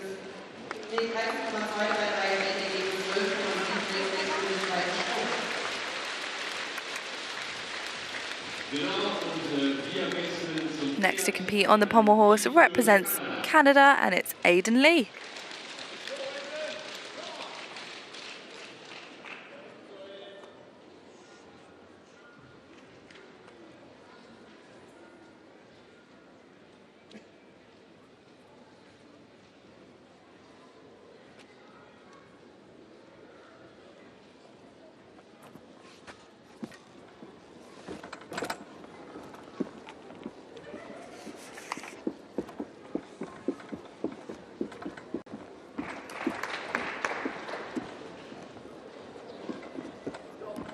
Good work. Works well on the single handle.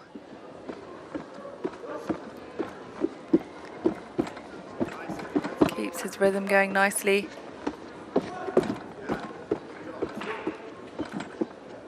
Great form throughout so far. Pushes up to handstand pirouettes and a glimmer of doubt, but manages to reconcile it. And he seems pleased with that one.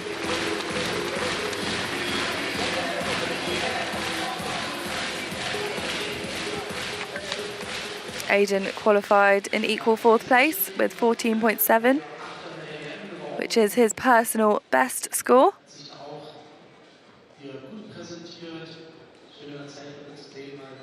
He is a graduate student who attended the University of California, Berkeley. He studied mechanical engineering.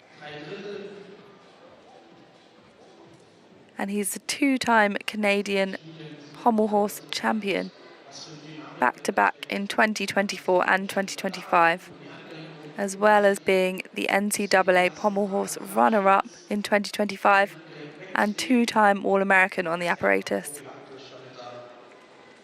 We're seeing lots of pommel horse specialists emerge, and this Apparatus is getting more and more exciting, this quad. It will be interesting to see where we are towards the end of the year at the World Championships and who will be fighting for those top spots.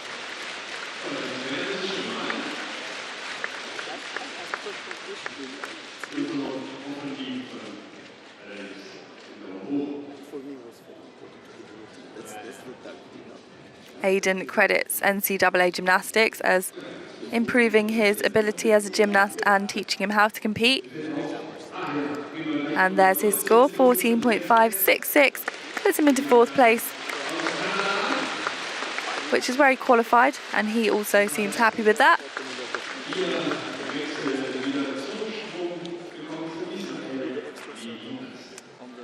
Next on vault, representing Israel, it's Lihi Raz.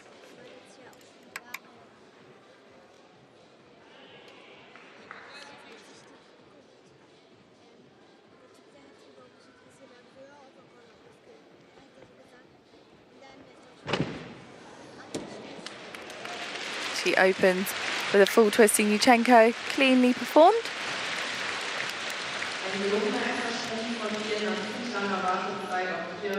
Full twisting Yuchenko has a difficulty score of 4.2. For those new to the sport, execution is scored out of 10, and difficulty is built up by the skills performed in a routine, or in this case in a vault. So in theory, with a 4.2 difficulty score, she is being judged out of 14.2. So that's the maximum score she could achieve. Although, if you are new to the sport, it's unheard of to achieve a perfect score in elite gymnastics.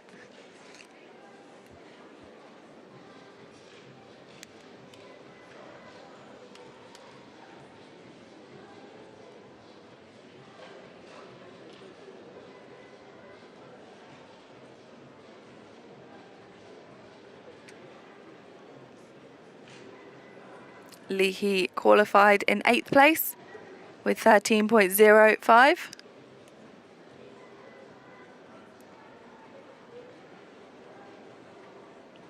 It's a 13 for her first vault there. 8.8 in execution.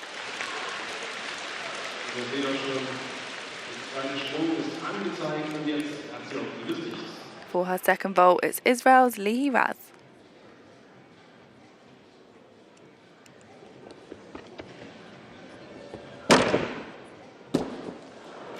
Unfortunately, she does land short and put her hands down, which will be a fall and a whole marks deduction. These World Cups, they offer a route to the World Championships. They also offer these gymnasts invaluable international experience.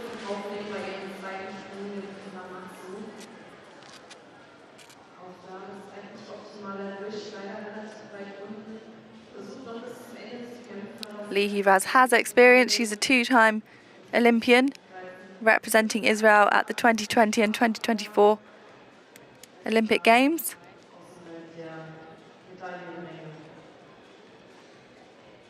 But you can never have too much experience. It's the start of the gymnastics season. It's only up from here, as I'm sure she knows.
Up next on the pommel horse, representing Kazakhstan, Nariman Kurbanov.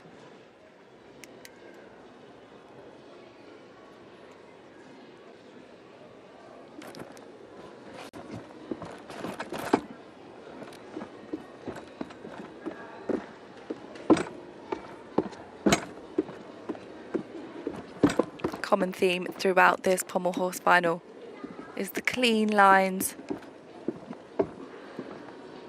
and world-class execution.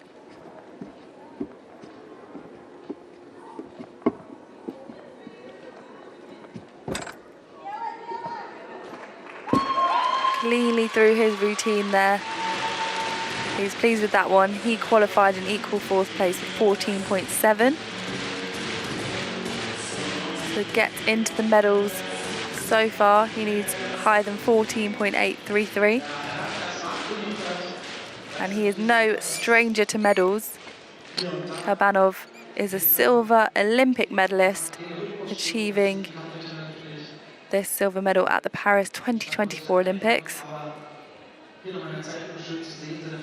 And he has plenty of World Cup pommel horse medals to his name.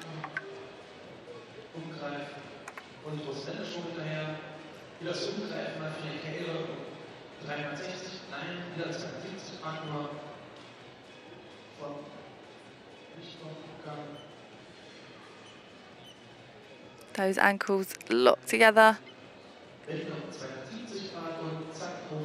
to make a pommel horse final at a World Cup. This is the level of excellence and execution that is required.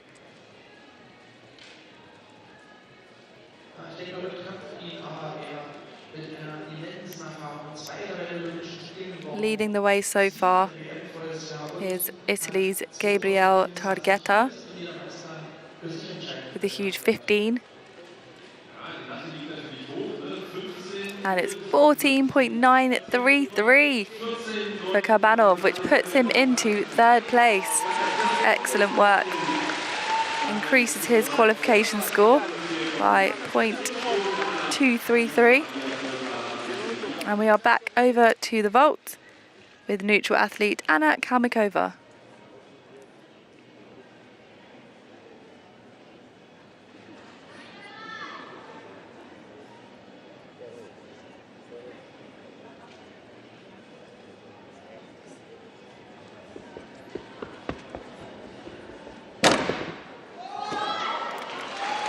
Cleanly through her first vault.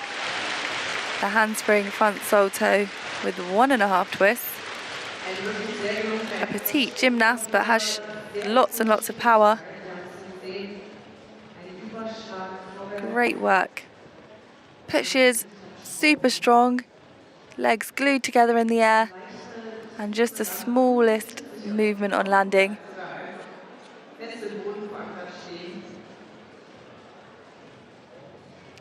Showing great power. Her chest was slightly down, but a clean landing other than that.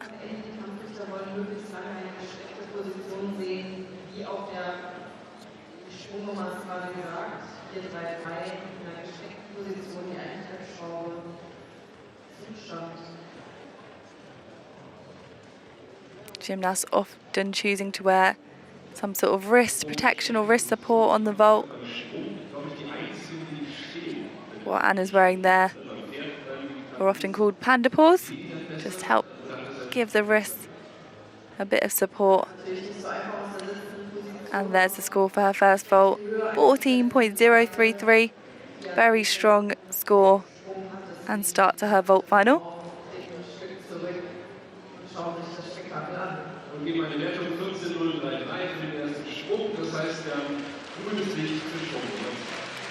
Ready for her second vault, neutral athlete Anna Kalmykova.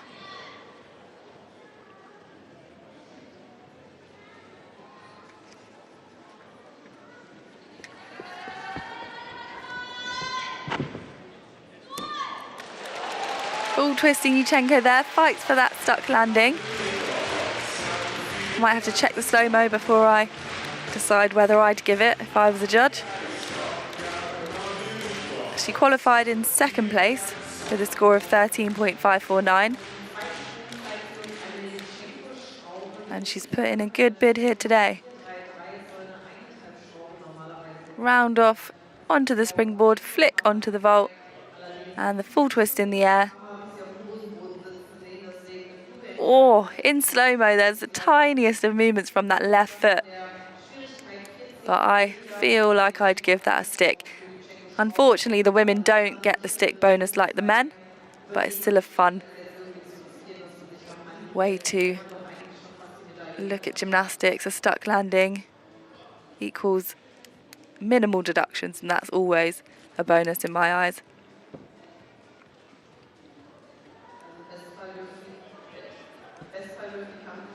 She was 6th on vault at the 2025 World Championships and 1st on vault at the 2025 Russian Championships.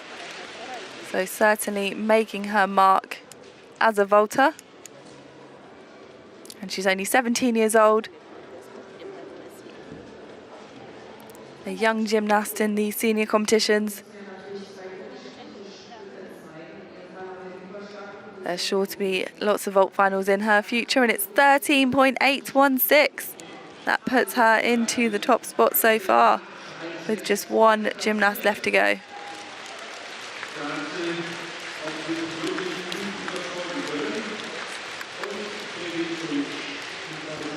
And we move back to the pommel horse, and our final competitor represents the United States. It's Brandon Dang.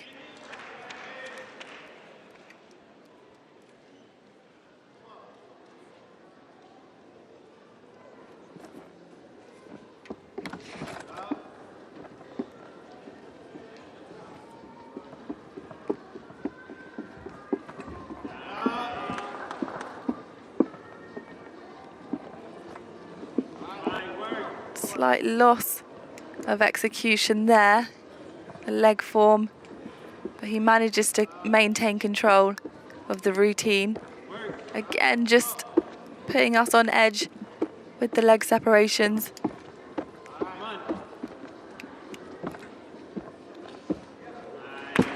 Manages to make it through to the dismount. He did well to keep the routine going there. Pommel horse specialist and member of the 2025 World Championship team for the USA. He's definitely looking to gain more and more experience on the international stage, and it's great to see him here in the World Cup final, where he qualified in 8th place with 14.333.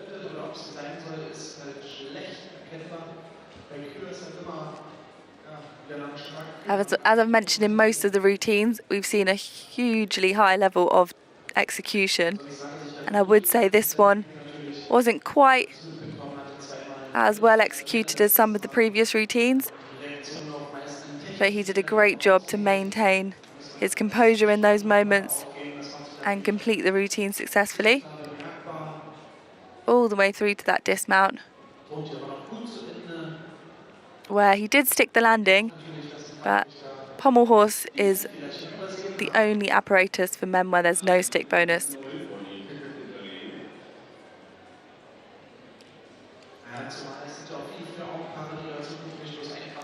His coach looking a bit camera shy.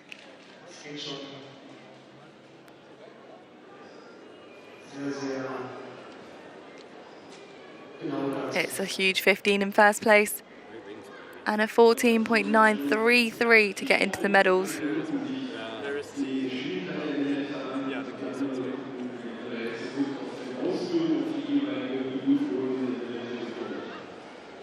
Brandon's in his junior year at the University of Illinois, so he's balancing competitions both in the NCAA and internationally.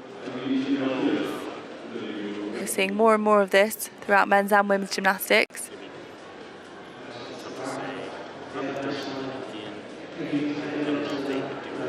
He was first on the pommel horse at last year's Apparatus World Cup in Baku. And today he's 6th. It's 14.433, a 0.1 improvement on qualifications. And a 2-place improvement from 8th to 6th. So good work there from Brandon. And we are back over to the vault and our final gymnast. Representing Slovenia, it's Taya Belak.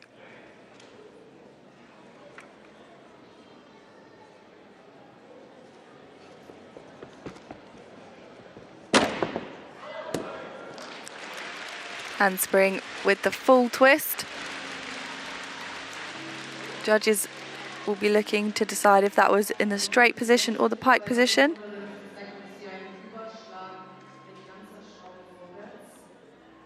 Straight off the top, but slightly piked around the hips in the air. So it's up to the judges to decide whether they would give that as a straight or a pike.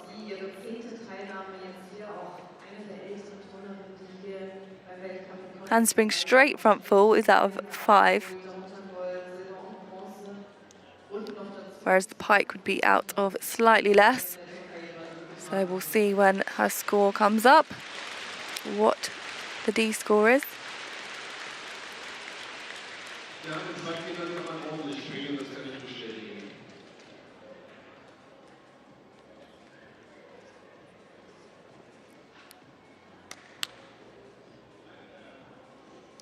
An experienced gymnast, 31 years old. Taya's competed at 7 World Championships. And last year at the Cottbus World Cup, she actually was the vault champion with Oksana Chusvitna, who we've seen in 3rd place, who are both mothers. So that was a special moment to have 2 mothers on the podium at a World Cup. And the difficulty there is 4.4, so the judges gave that a pike, but 13.1 for her first vault. Competing her second vault from Slovenia, Taya Belak.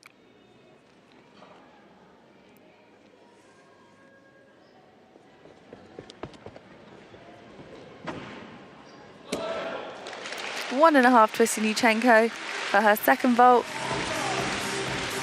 She's done that vault for many years now and performs it with ease. In first place at the moment, the top score is 13.816.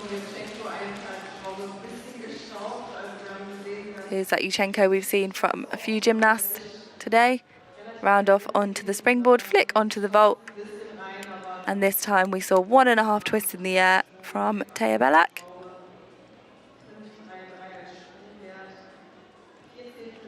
One and a half is a blind landing, so it can be a difficult one to land well, but she only had minor steps on landing, so shouldn't be huge deductions.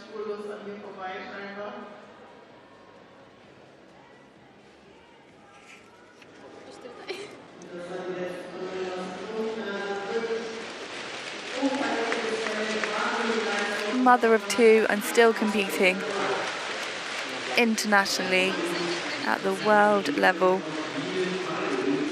Truly inspirational.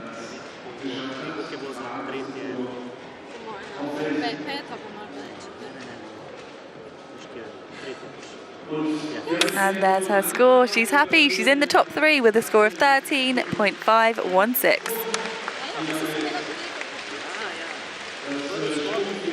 Another World Cup medal to add to her ever-growing collection.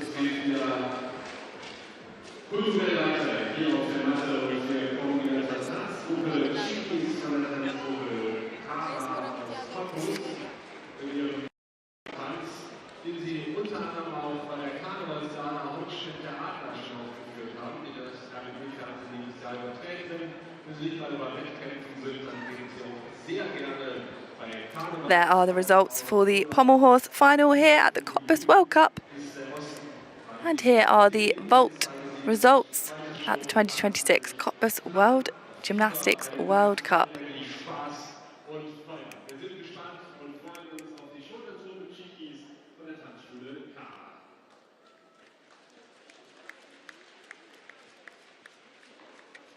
And we've got another performance as we prepare for our next medal ceremony, which will be our women's vault and our men's pommel horse.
Die Schultergruppe Chili von der Tanzschule Para.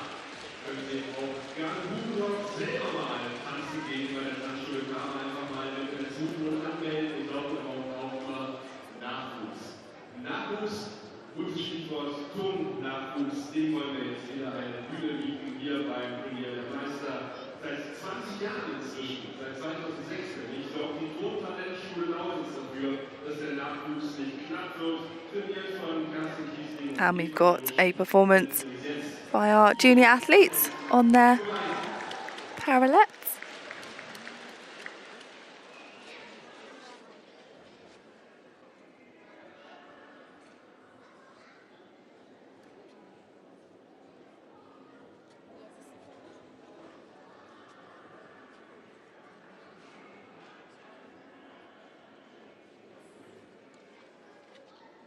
You're glowing, you color and fracture the light. You can't help but shine.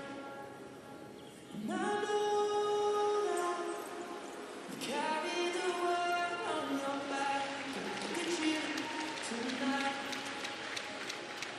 The lights, your face, your eyes, exploding like fireworks in the sky.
Denn auch Sie wollen irgendwann mal auf dem Treppchen stehen und das wird jetzt freigegeben. Wir kommen jetzt zur zweiten Siegerehrung des heutigen Turniertages.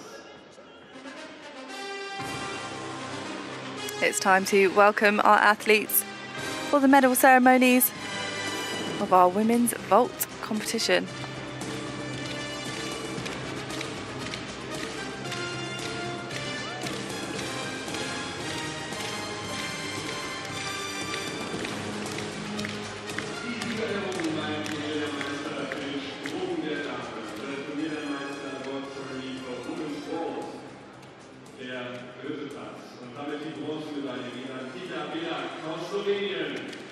In third place, representing Slovenia, it's Teja Belak.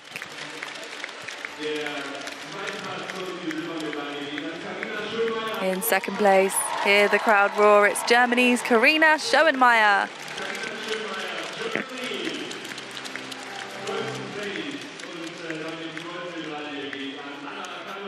And in first place, it's neutral athlete Anna Kalmikova.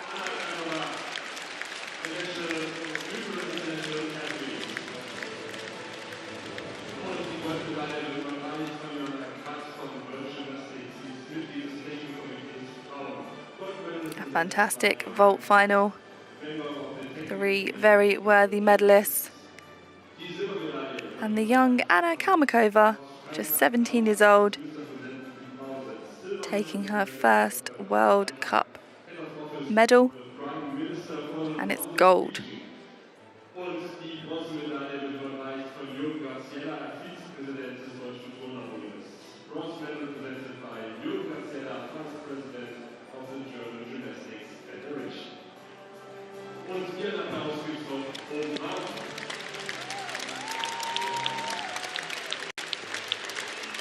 Und ich bitte Sie, Jungs, nicht für die Bundeswehr.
That was a specially commissioned instrumental anthem for our individual neutral athletes.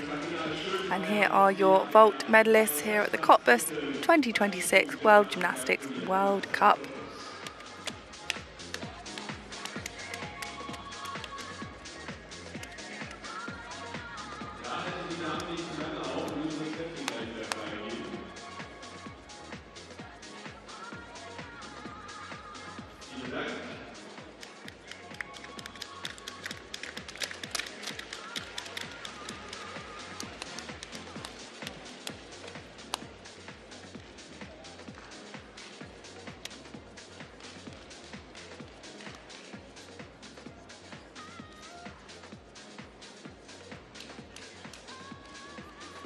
Und damit kommen wir zur zweiten Siegerin, zur nächsten Siegerin.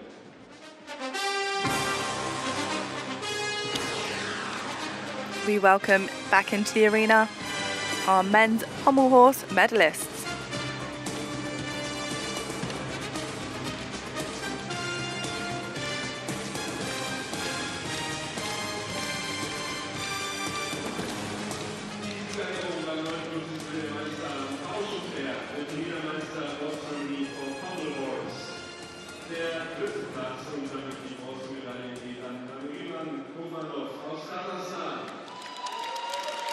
In third place, representing Kazakhstan, Nariman Kurbanov.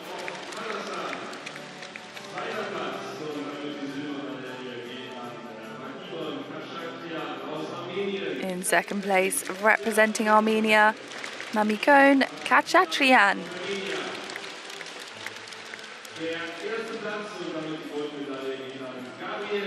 And in first place, the World Cup champion on the pommel horse, Italy's Gabriele Targhetta.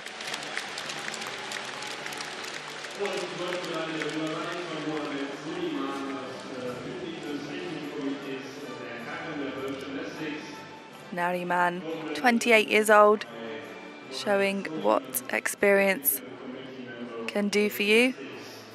And amongst two young gymnasts, 18 and 19 years old, Mamikon and Gabrielle, demonstrating the pressure they're putting on those experienced gymnasts.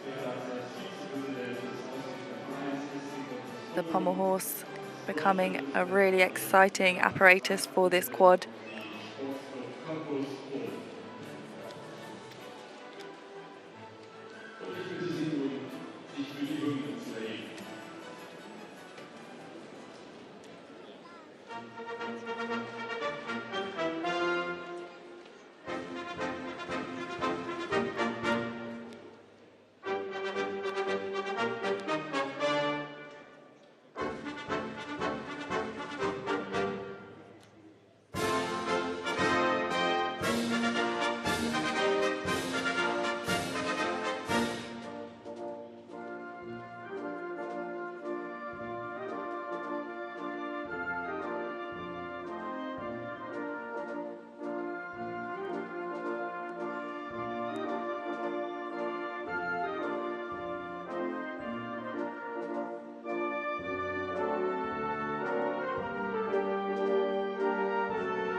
And there are your pommel horse medalists at the 2026 Cottbus World Gymnastics World Cup. In first place, Gabriele Targhetta of Italy. In second place, Armenia's Mamikon Khatchatrian. And in third place from Kazakhstan, Nariman Kurbanov. So, dann bitte ich die Halle wieder frei zu machen.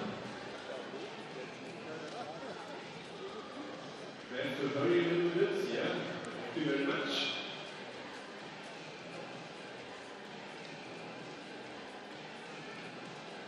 Jetzt müssen wir aufpassen, dass es hier keine Gedränge gibt, wenn die Damen herausgehen.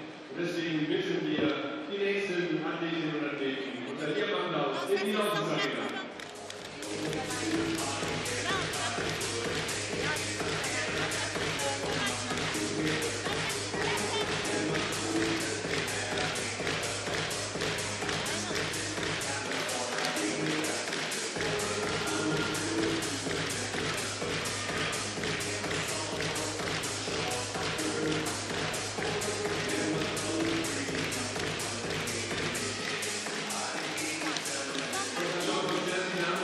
We move to our final apparatus competitions of the day. Men's rings and women's bars. From Algeria, that's Kalian Emour. Representing Italy, Giulia Perotti. Individual neutral athlete, Milanu Hayumova. Japan's Sugihara Aiko. Neutral athlete, Ulyana Kuzmenkova. Germany's Leah Marie Quas. Representing Japan, Nakashima Kain. And representing Italy, Elisa Iorio. Competing in the men's rings final, representing Armenia, Artur Davitan. From Japan, Fujimaki Shumpi. From Armenia, Artur Avetisian. Representing Slovenia, Luka Boyance. Representing Great Britain, Jack Stanley. From the United States of America, Cameron Nelson. From Argentina, Daniel Villafañe. And representing Azerbaijan, Nikita Simonov.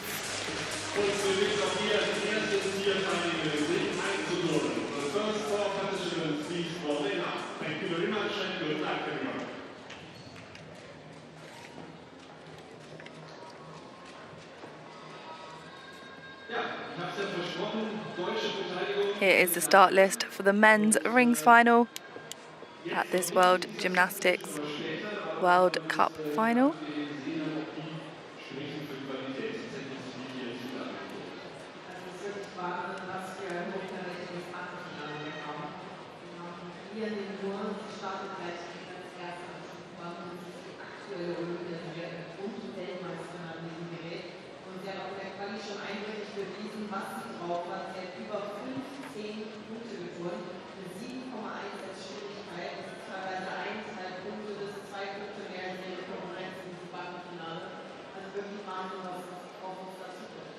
And here's the start list for the uneven bars final at this year's Cottbus World Cup final.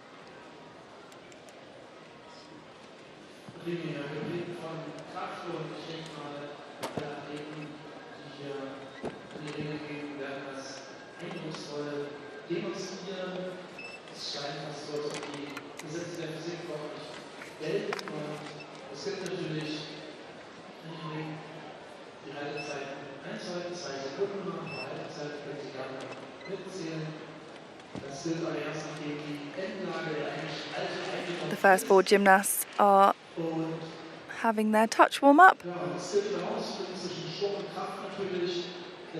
And again, we have such a high level of gymnastics here in Cottbus. And the uneven bars and still rings are no exception. Kicking things off over on the bars is the one and only Kalia Nemor. Now, if you are new to the sport, then remember that name. She's already made history as Africa's first ever medalist at an Olympic Games, where she became the Olympic champion on the uneven bars. She was also the first African gymnast to win a medal at the World Championships in 2023. She has a unique style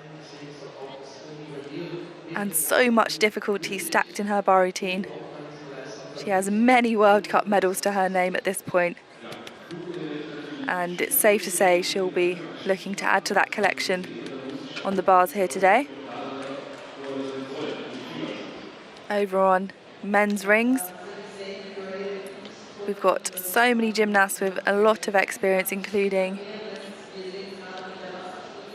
our top qualifier, who last year took, I'm just trying to count, 1, 2, 3, 4 World Cup medals on the rings. First place in Cairo, second place in Doha, third place in Osijek, and third place in 2023 in Cairo. The list goes on.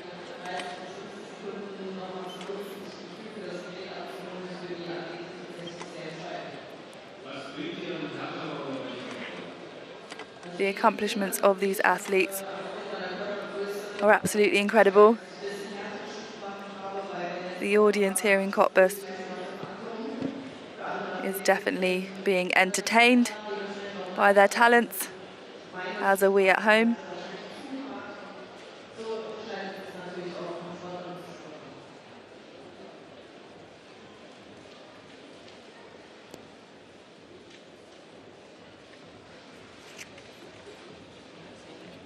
Many of these gymnasts looking to use the World Cup circuit as their ticket to the World Championships. It offers a way for gymnasts to qualify individually to the World Championships in Rotterdam. Gymnasts earning points based on where they finish on each apparatus. Eligible gymnasts are those that do not qualify to the Worlds as an all-arounder or as part of a team. The other route to qualification are the Continental Championships. So once the Continental Championships are over, at the end of summer, those that have qualified through the World Cups will then be able to eliminate those that have qualified through the Continental Championships, and the points will be reallocated and we'll find out who's qualified to the World Championships. But kicking things off over on the steel rings, representing Armenia, it's Artur Davtyan.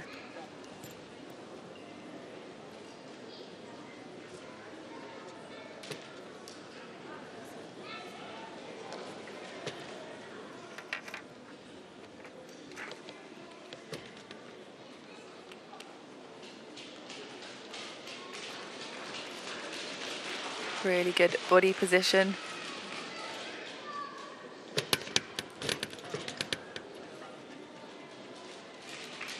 Swing elements into the handstand. Hard to keep those rings still, but he's doing a great job. Into the dismount, just a hop on landing, but controls it. He's pleased with that one. So if you're new to the sport, the thing to look out for will be that dismount landing, which will gain that 0.1 stick bonus if the gymnast can successfully land without moving. And that is likely to make a lot of difference to these standings.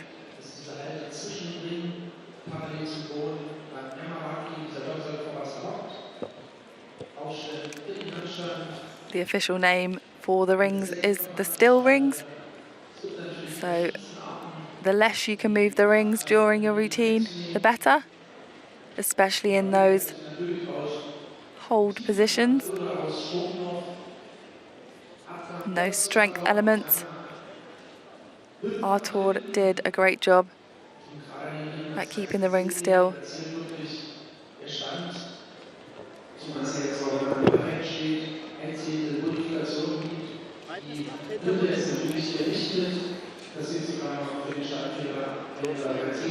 Known for his vault, but it's a 13.766 for the rings today for Artur Davtyan. He sets the tone for the rest of the gymnasts, and he increased his qualification score by 0.066. Okay, all eyes on the Olympic champion, Kalia Nemor. Blink and you might miss something, because this is a fast-paced routine from start to finish.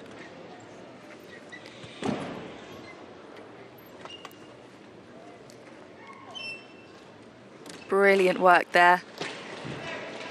Just manages to keep her feet off the floor. She knows how to work these bars like no other. She's squeezing.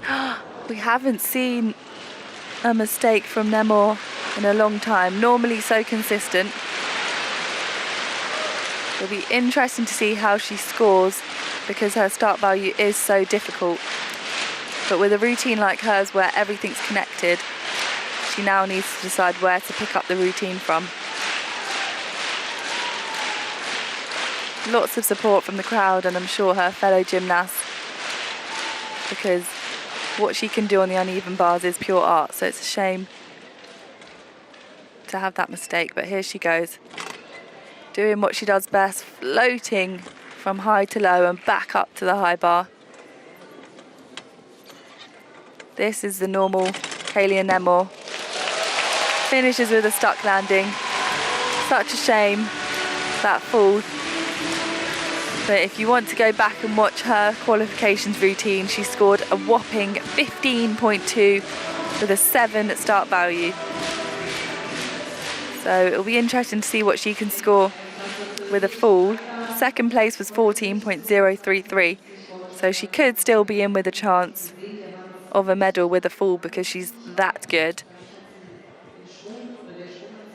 Here was where I think she lost rhythm. She just hit her feet, I think, or was close to hitting her feet on the floor. And once you lose rhythm on the uneven bars, it's so hard to get it back. Normally, she's a master of getting it back and making those small adjustments when needed, but she's also human, and humans make mistakes. So, as I've said previously, this is the start of the competitive year, and every gymnast is going to be building on their confidence and learning from any errors. And this is the time to do it.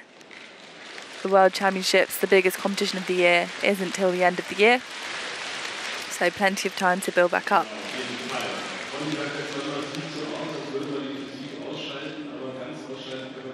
She debuted a new skill,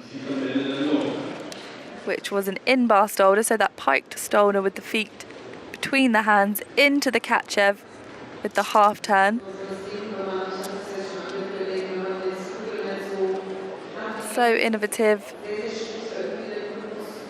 so incredible. She already has a skill named after her, which is, again, the same entry, that in-bar, that pike stolder into the straight Katchev, or gymnastics fans will know it as the Nabieva.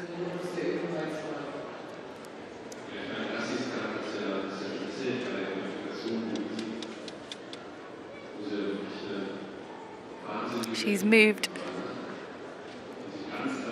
gym clubs and is coached now by a new coach, Nadia Massi.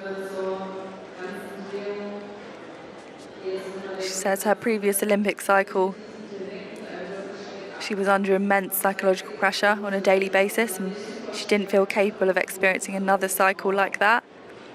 So she's found this new dynamic. She wants to be proud of herself, and she hopes it will build her self-esteem. She's rediscovered the joy of training, and she feels fulfilled and happy. And you can see that even though she made a mistake, she's sitting there with her coach and they're smiling, and that is the most important thing at the end of the day. Look at her lovely form. And she's become known for this combination, the toe on, full pirouette into the immediate double straight. Many gymnasts needing to wind up with some giant circles before the double straight, not Kalia, she goes immediately. Such an inspiration for gymnasts worldwide, but especially those from African nations. She made the switch from France to Algeria.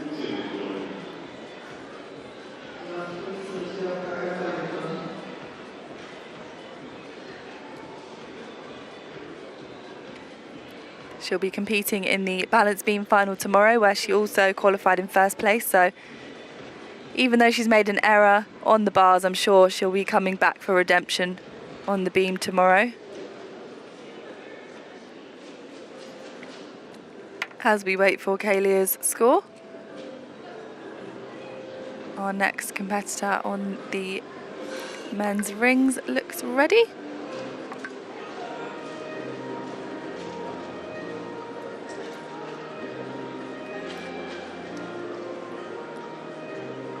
The judges seem to be taking their time.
Some prefer being on screen more than others.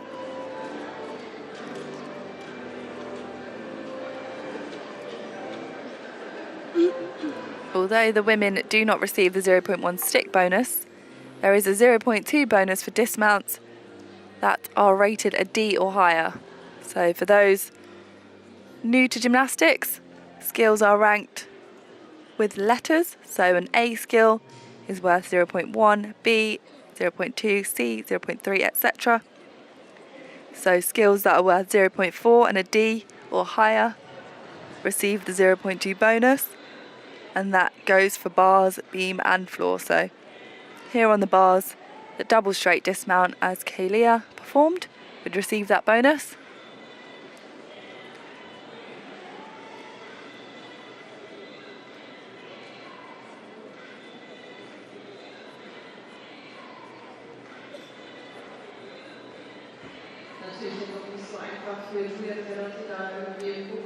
If you are enjoying the gymnastics today, then make sure to tune in again at the same time tomorrow, where we have the vault, P-bar and high bar finals for men, and the balance beam and floor finals for women.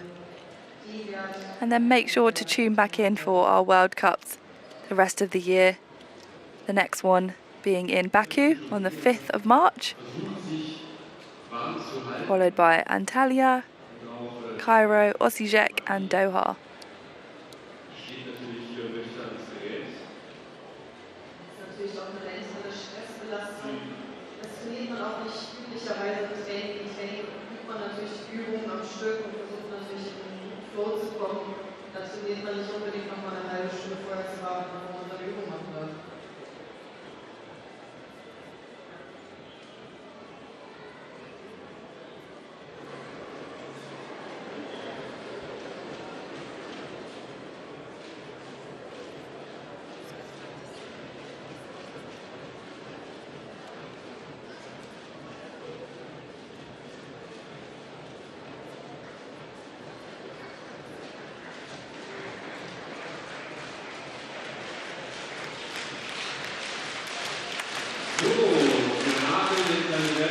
The crowd urging the judges on. We want to know her score.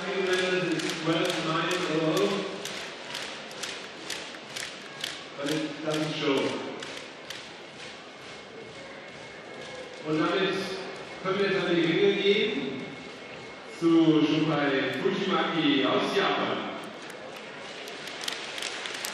Our next gymnast on the steel rings represents Japan. It's Fujimaki Shunpei.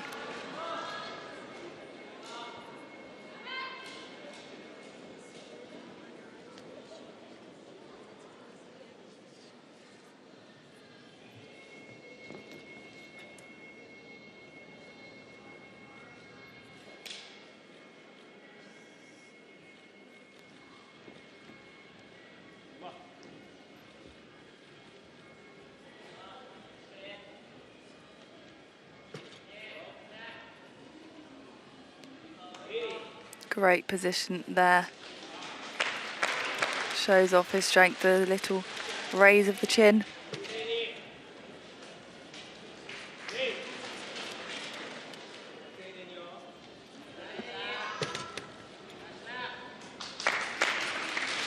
Good work, nice handstand position.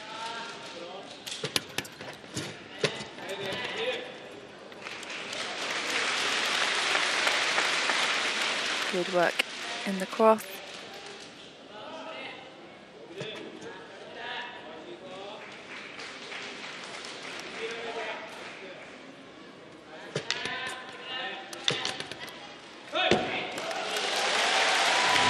Well executed dismount. Unfortunately doesn't get the stick, but a really clean routine. Excellent positions throughout.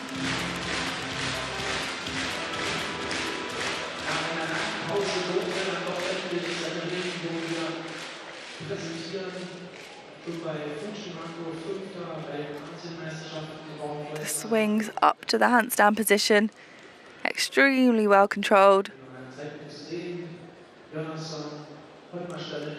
And into the cross.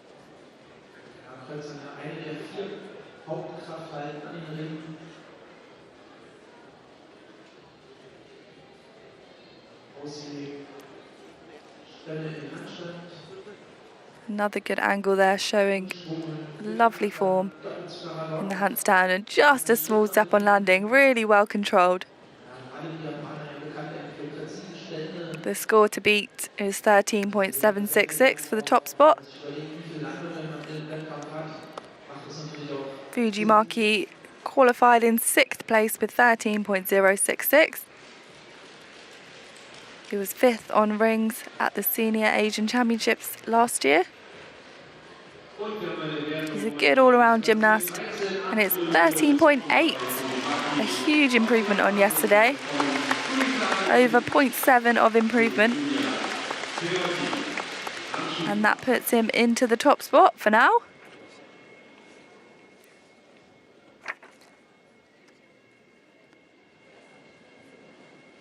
We are back on the uneven bars, and representing Italy is Giulia Perotti.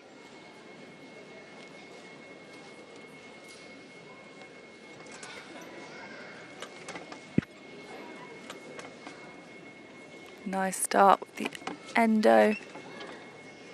Up to the high bar, she's swinging well. Lovely pack salto down to the low bar. Good form in the air. Beautiful toe point. The Italians always showing good execution from head to toe. Just a hop on landing. She looks relieved. Great work from the young gymnast, just 16 years of age. Her second year as a senior. She'll turn 17 this year. Women are turning 16 as seniors and men are turning 19.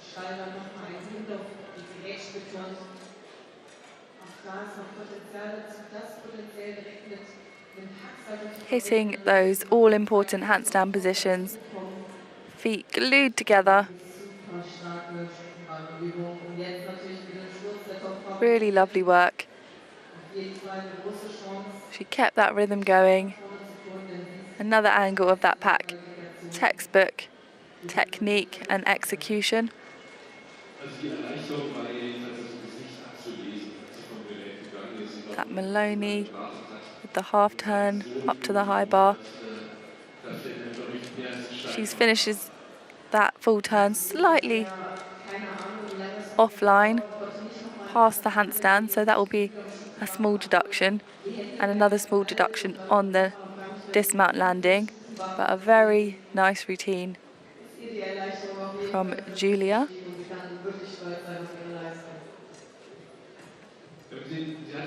She qualified in third place with a score of 13.9. She was third on the uneven bars back in 2023 at the Junior World Championships and second last year at the 2025 Italian Championships. A strong all-around gymnast.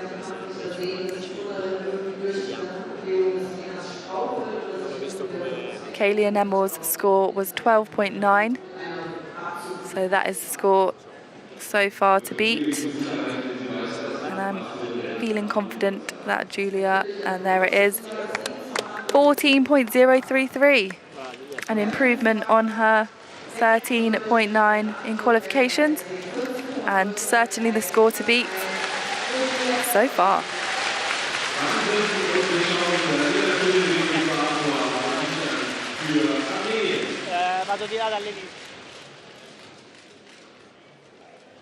Up next on the rings, representing Armenia, Artur Avetisyan.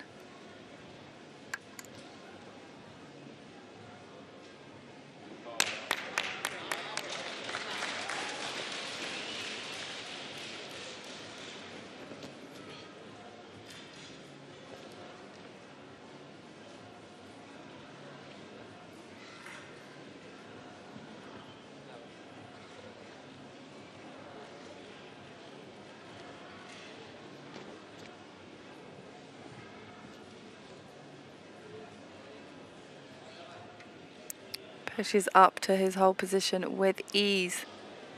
Lovely flat body line. And the raise of the chin, oozing confidence.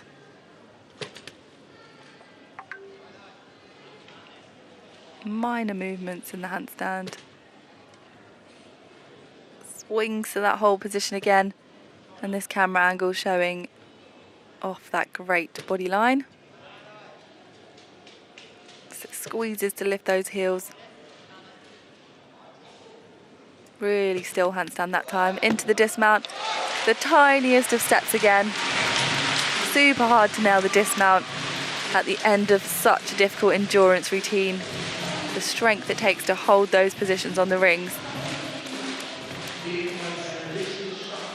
The thing with high-level gymnastics is they make it look easy. But these are extremely difficult skills that take so much practice, strength and conditioning in the gym.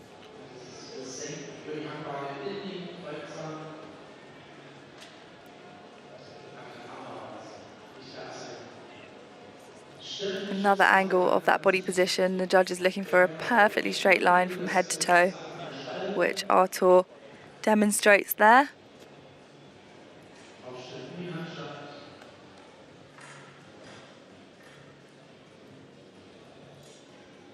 Great control out of those giant swings.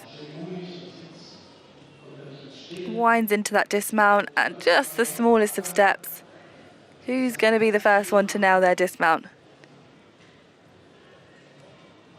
That 0.1 could be the difference in this rings final. If any of these finalists nail their dismount. But that was a great routine. He scored 14.3 in qualifications. So if he can get near to that, and he does, 14.366. That puts him into the top spot. Great work from Artur.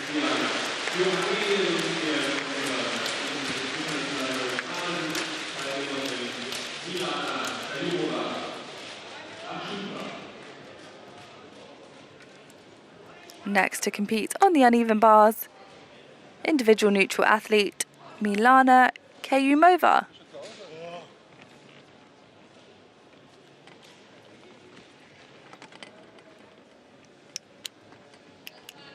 Full pirouette into the immediate in-bar stolder, connecting nicely, working with speed but managing to control it. Back up to the high bar, lots of energy in this routine.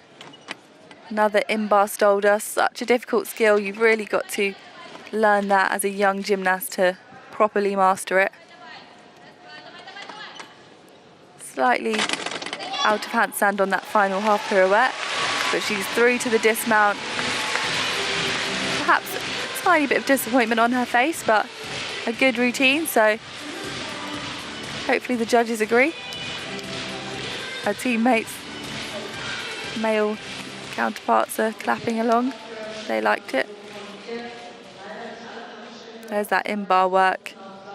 And then the straddle stolder there, into the full turn, straight back down to the low bar.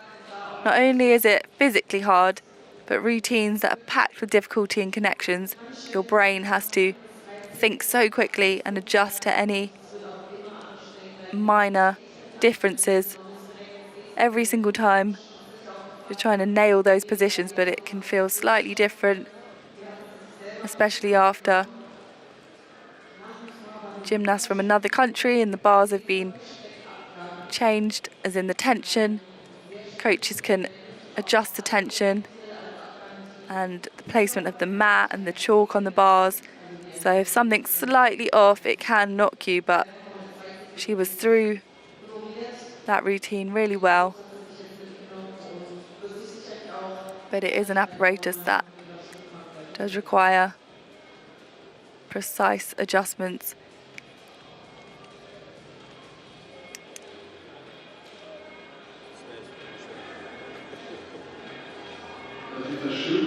Young gymnast, just 15 years old,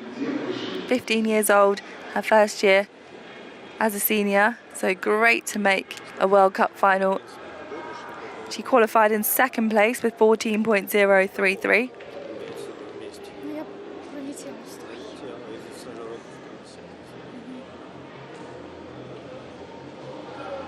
There's that in-bar stolder. Slight flex of the feet, which will be a deduction, but almost feels necessary when you're getting your feet between your hands like that. And there's her score. 14.133 goes into the top spot. And a 0.1 increase on her qualification. And there's the smile of a routine and a job well done. Next to compete, representing Slovenia, Luka Bojanc.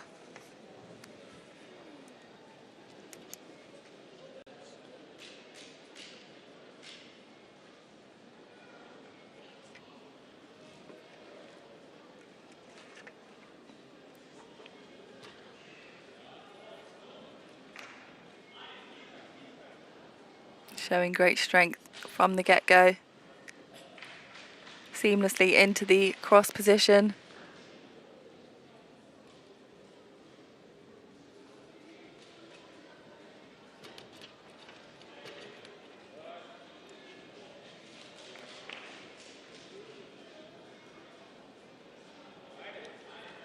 Moves confidently.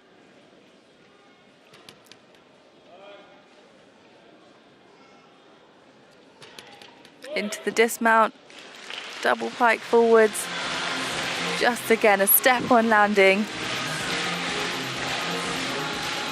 He's pleased with his routine.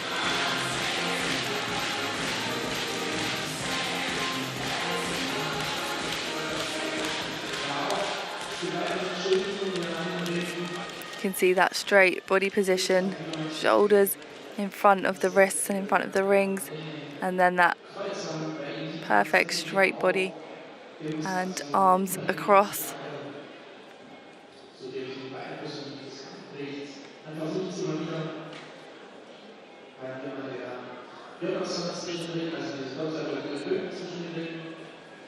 Took a second, because that is slow motion, to get into that final position.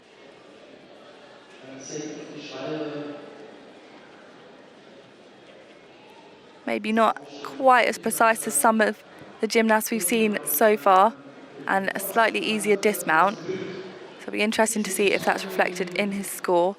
Top score so far, 14.366, and it's 13.366 for Luca. An improvement on his qualification, which was 12.466. So he'll be pleased with that. And our next competitor on the bars from Japan, Sugihara Aiko.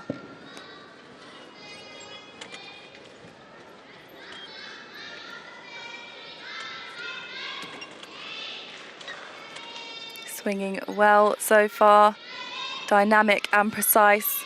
Lovely pack salto. Little off handstand there, but nothing to worry about. I spoke too soon there. What a shame. Again, on bars, it tends to be a knock-on effect, so maybe that handstand that was slightly off did have that effect.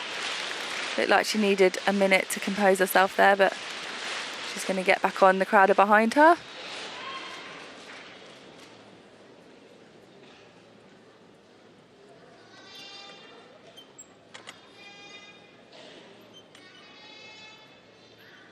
Winds up her dismount. Double salto with the half twist. Tiniest adjustment on landing. Known for her smiles. She's still smiling despite the error. Two-time Olympian. She went to the Rio 2016 Olympics and the Tokyo 2020 Olympics. More so known for her floor than anything else, so really great to see her in this bar final.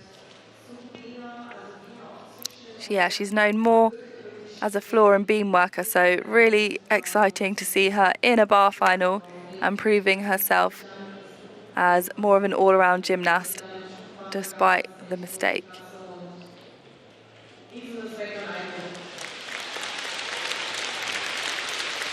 Really tidy tuck position in the air. Tuck is often hard to make look that neat, especially when you're going for the blind landing. So she did really well there and showed her professionalism after that error.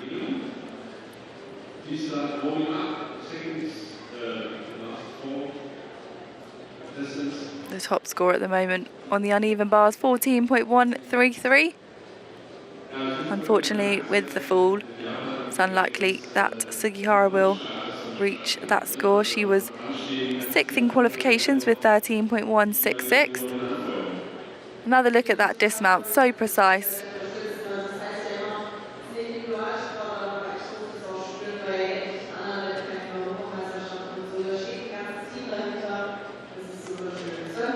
It's 12.133, which puts her into 4th place at the moment. And she's still smiling, which we love to see. Amazing attitude and sportsmanship. We will now have our next 4 competitors warm up. Here's our rings start list.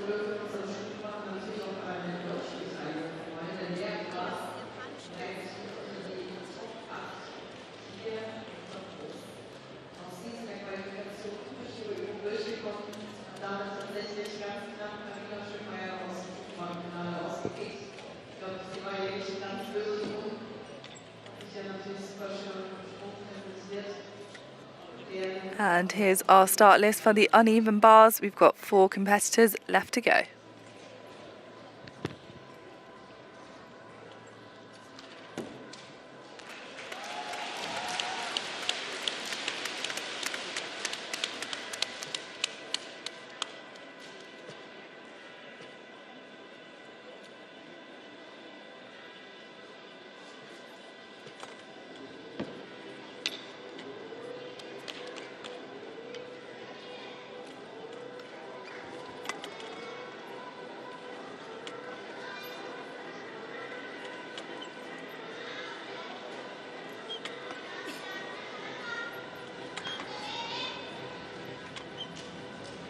Gymnasts having their touch warm up.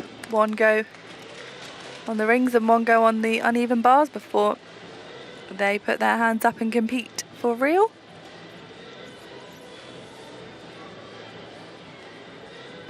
Uneven bars is always a difficult one to warm up on and compete on when you're on the international stage and you've got gymnasts who like the bars prepped a different way. As you can see, people using water on the bars. Sometimes you'll see honey, you'll see people using wire brush or other tools to take chalk off the bar, then other gymnasts trying to put more chalk on the bar, adjusting the tension and the placement of the mat. A lot to deal with. And there's a mat in there for safety for the warm-up. Occasionally gymnasts will intentionally miss a skill in a warm-up. Warm-up is completely separate to competition, so it's up to you how you decide to use your time. Next up on the rings, representing Great Britain, it's Jack Stanley.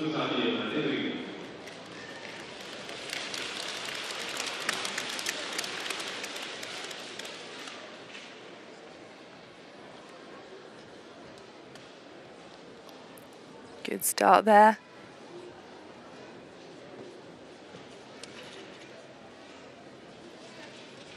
And another nice position in that second cross hold. Precise in the pike hold, holding everything.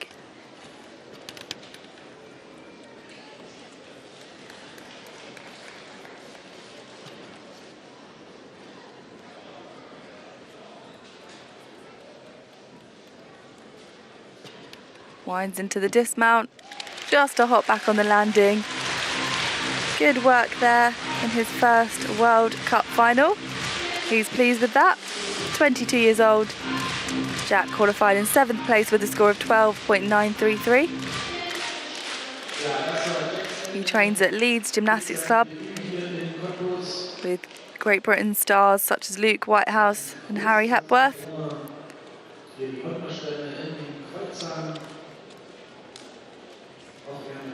Great to see Jack getting experience on the international stage and making it finals.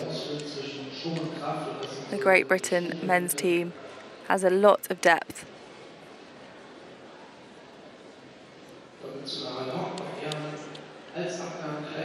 And good work there into the dismount.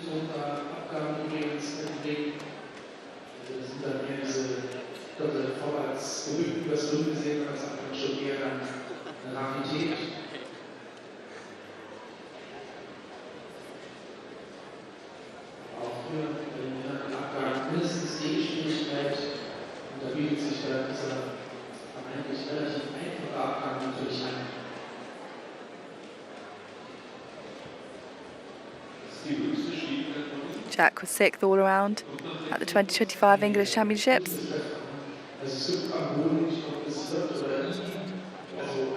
And it's just his 2nd time competing at World Cup, so incredible to make a final.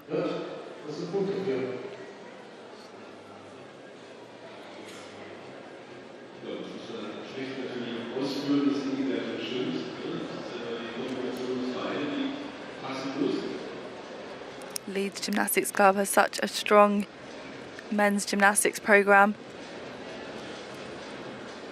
Exciting to be a part of that on a daily basis, and they're really building something special over there, and it's 12.966.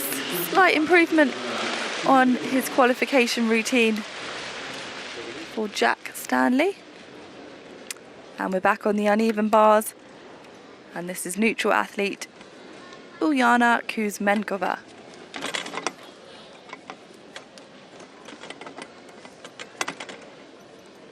Strong start into the Stolder and the Shapazhnikova with a half turn back up to the high bar. Catches the release and catch with nice straight arms. Unusual dismount there. Cleanly through her routine.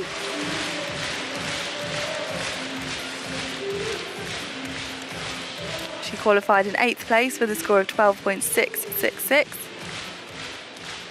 Auch sie starten gut in die zweite Rotation am Stufenbahn.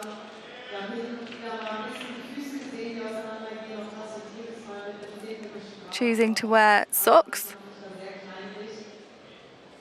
Keeps the feet warm. I'm sure there's other reasons for it, but with a toe point like hers, you can do what you want. Beautiful toe point throughout the routine. Lovely handstand position.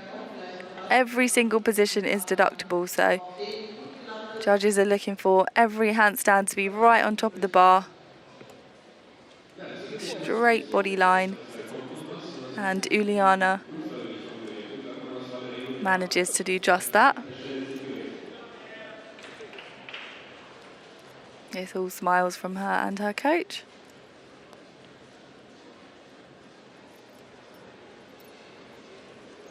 .033, a good improvement on her qualification score and puts her into 3rd place.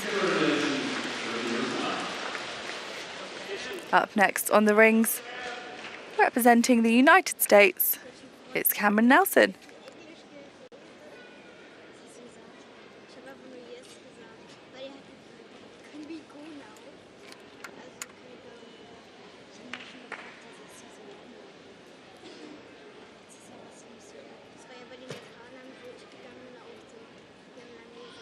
Nice body position in the planche.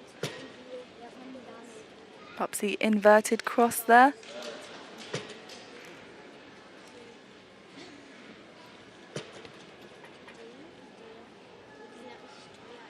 A good job. And another inverted cross done in handstand.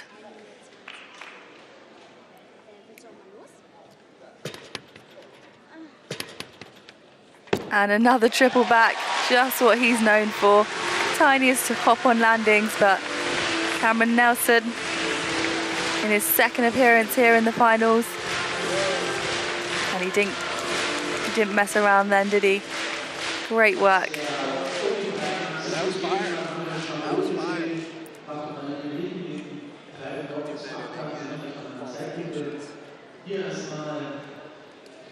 Good work. Iron crosses and inverted crosses done in handstand have increased in value in this current cycle. It's good to see gymnasts and coaches taking note and playing to your strengths.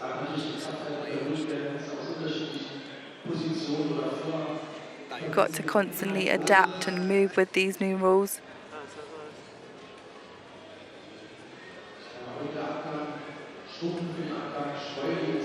And here's that triple back dismount, which is a G in value. So that's worth 0.7.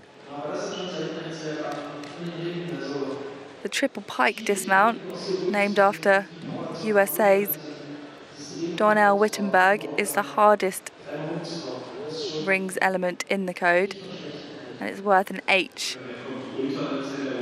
But triple tuck, not bad at all, 13.866. A big improvement again on his qualification, which was 13.1. Next up on the bars, representing Germany, Lea Marie Quass.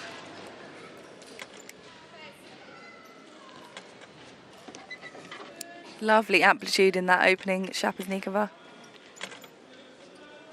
Beautiful handstand positions. Catches with a nice stretched arm position. Lovely dynamic work from Lea.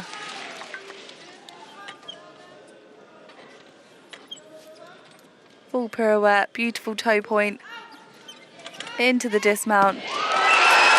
Excellent work. A really beautiful routine there from start to finish in front of her home crowd who enjoyed it. That routine looked like a walk in the park. Effortless from Lea Marie Quass. Here's that opening Maloney back down to the low bar with ease. Every handstand position was accurate, and every time she caught the bar she had straight arms, which is what the judges are looking for. Into the Jaeger. Look at the straight arms on that recatch. Gorgeous.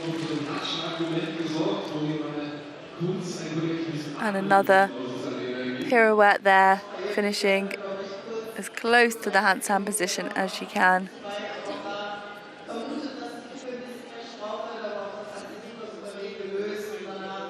Into the full pirouette. Again, she finishes precisely and winds into that dismount. Just a hop on landing. That was a very confident routine. As a viewer, I didn't have any doubts. There were no rhythm checks. That should be a good score. She got 12.866 in qualifications. Top score at the moment, 14.133. And it's 13.033 to break into the medals. Leah Marie was first on the uneven bars at the 2025 Bundesliga finals. She represented Germany at the 2025 Europeans, competing on the uneven bars and the balance beam.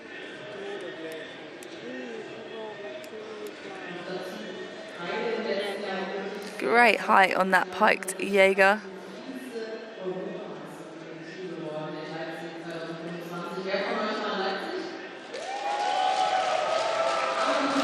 Perhaps not the highest difficulty, but the execution was great from start to finish.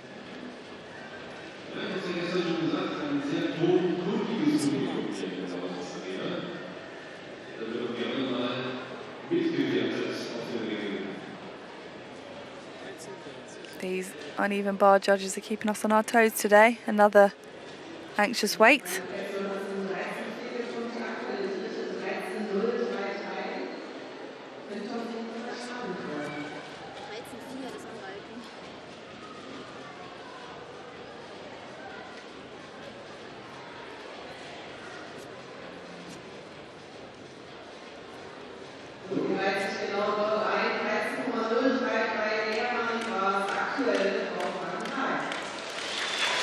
And it's 13.033. She goes into third place. She had the same score as Uljana, so the tie break would have been on execution, and she's in third place.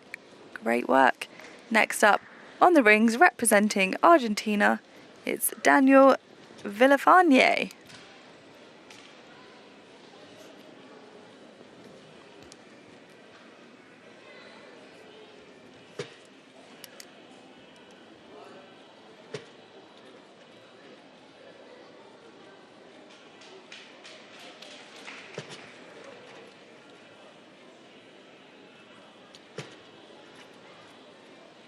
Slight pike in the hips, but he managed to correct it.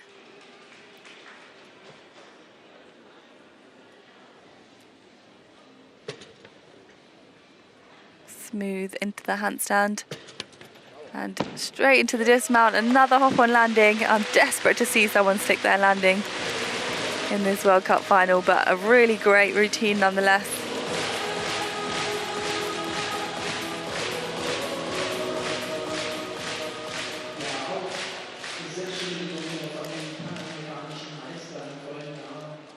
There was that slight adjustment he realised and lifted his feet slightly higher to make sure his body position was straight. Lovely body position there.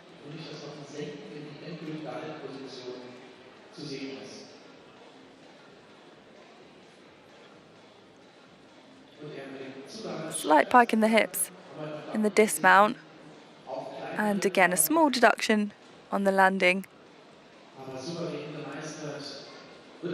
Good routine.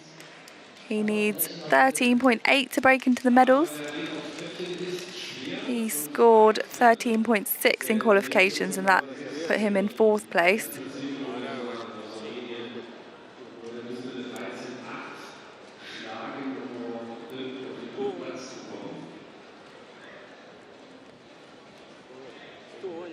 He was first on the steel rings at the Pan American Championships last year.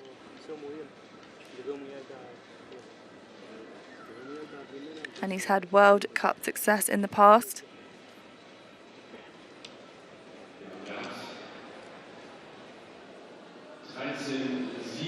It's 13.733, goes into 5th place.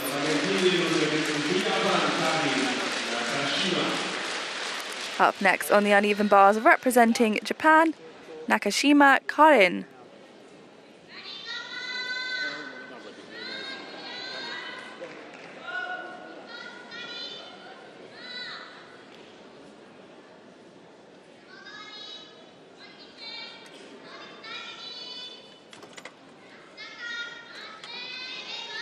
In bar, shoulder work there, feet between the hands.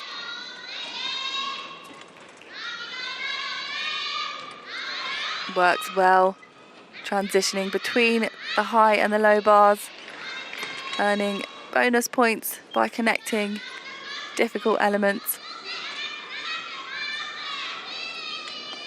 Simple front giant to make sure she has her grip requirement. And a simple dismount, but a stuck landing. Again, women don't get a stick bonus, but at least she won't pick up any deductions. Simple, but effective, the end part of that routine. But some difficult connections at the beginning, a really nice balance, well within her capabilities. And room for upgrading, I would assume, because it looked effortless. Here's that in-bar work. Back up to the high bar, straight back down to the low bar. All of these connections gaining her bonus points. The straddle shoulder.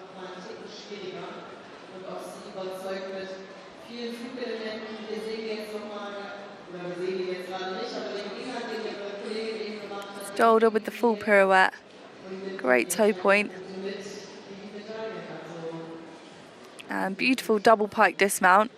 She won't receive the 0.2 bonus for having a D or higher dismount, but she also won't pick up a deduction as she did stick it.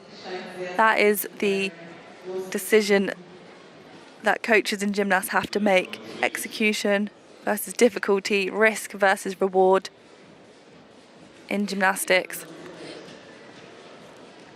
The two have to counterbalance and decide what's best for each individual gymnast. Nakashima scored 13.5 in qualifications, which was 5th place. She needs 13.8 to break into the medals. This is her first World Cup.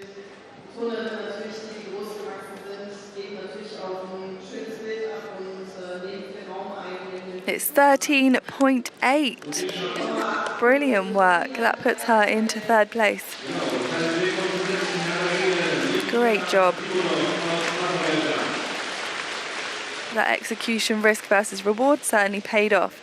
Back over to the rings, representing Azerbaijan. It's Nikita Simonov.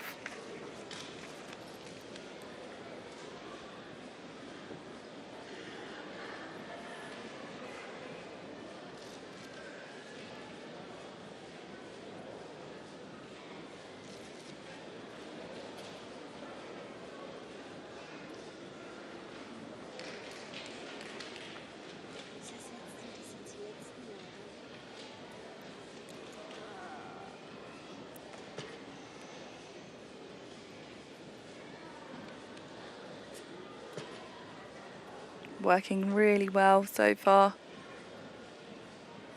In full control of the rings.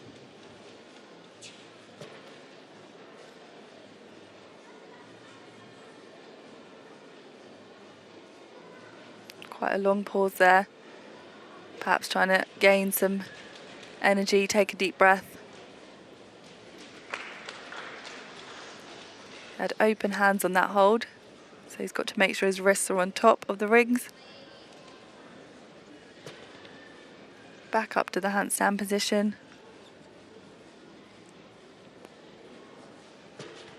into the dismount.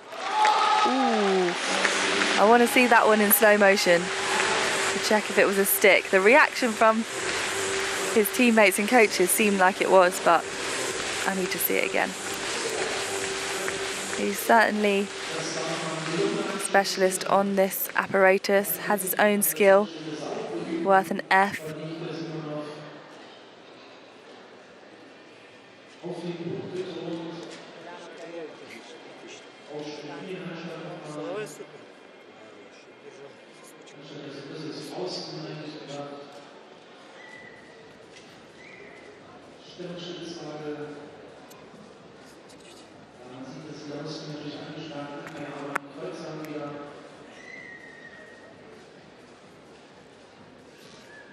Last year he picked up silver medals at the Cairo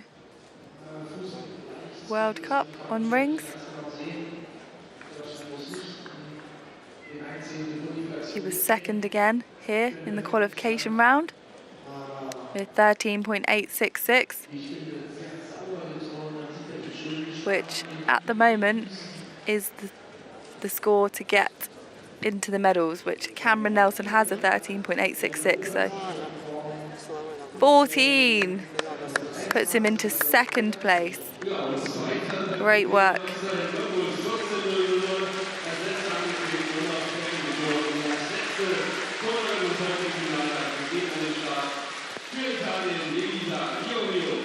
Our final athlete on the uneven bars represents Italy. It's Elisa Iorio.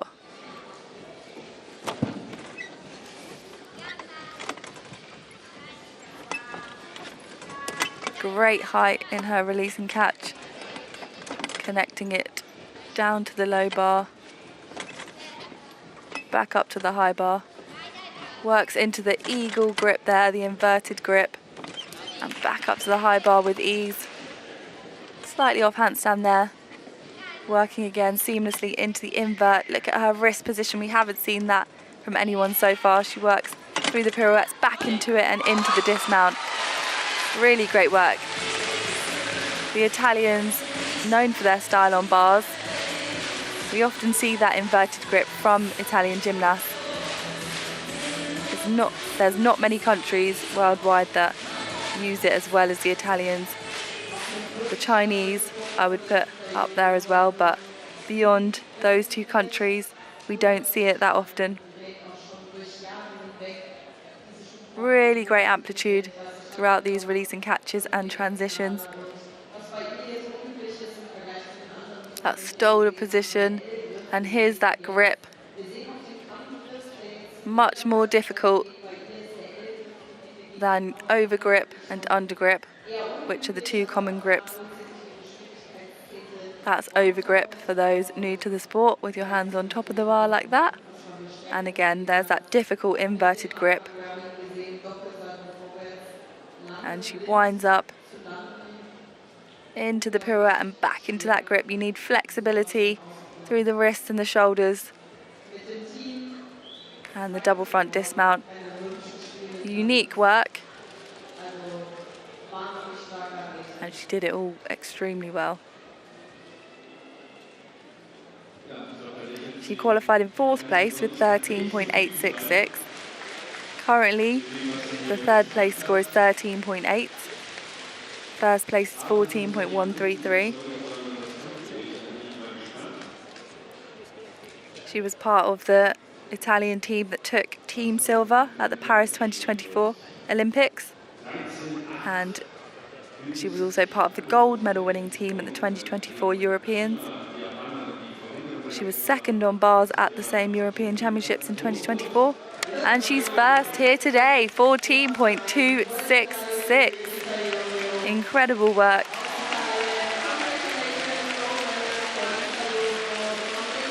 And a great routine to finish today's World Cup on. Do stay with us as we have our medal ceremonies coming up. Here are the final standings of our rings competition. In third place with 13.866. It's USA's Cameron Nelson. In second place with 14, it's Azerbaijan's Nikita Simonov. And in first place from Armenia with 14.366, Artur Avetisian. Angstgerät und ein großen Applaus. Paul Lanzan und Elias Navi. Here are the final standings on the uneven bars at this year's Cottbus World Cup. In third place with 14.033, it's Italy's Giulia Perotti. In second place with 14.133, neutral athlete Milana Kawimova. And in first place with 14.266, Elisa Iorio.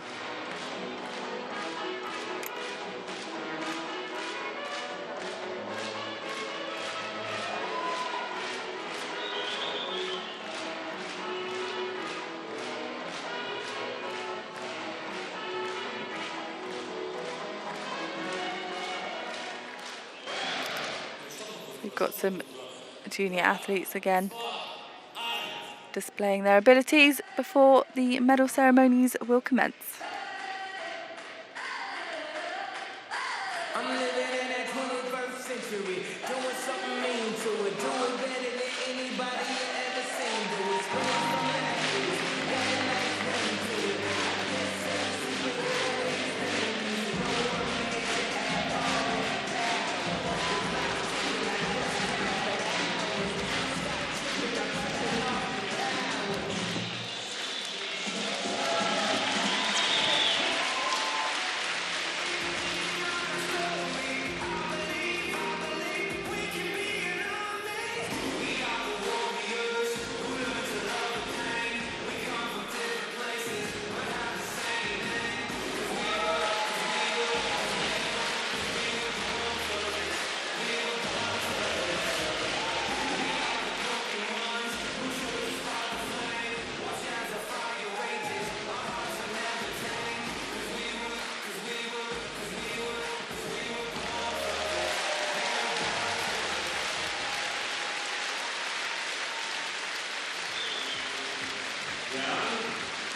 Das ist der Beweis. Turnen soll auch Spaß machen. Neben all den Kampf- und Kampfmedaillen steht natürlich auch die Freude am Turnen im Mittelpunkt. Und das wird natürlich hier beim SC Cottbus beim Verein auch vermittelt. Sind die Haare schon wieder weg? Elias und Paul Dorn, holt euch doch mal euren Applaus ab. Applaus. Einfach zu Spiel.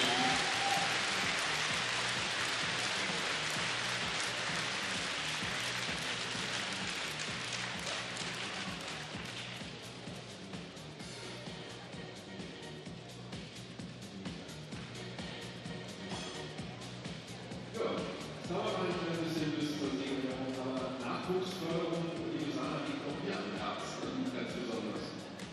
Ja, absolut. Also es ist unglaublich wichtig, den Nachwuchs noch so früh wie möglich und bestmöglich natürlich zu unterstützen. Da geht es gar nicht mehr nur darum, die Athletin auch in der Halle zu unterstützen, sondern auch in der Persönlichkeitsentwicklung. Das ist mir persönlich sehr, sehr wichtig. Dementsprechend unterstütze ich auch zum Teil der Trainerausbildung beim Rheinischen Turnerpunkt, in dem wir auch nochmal über Athleten-Trainerkommunikation sprechen.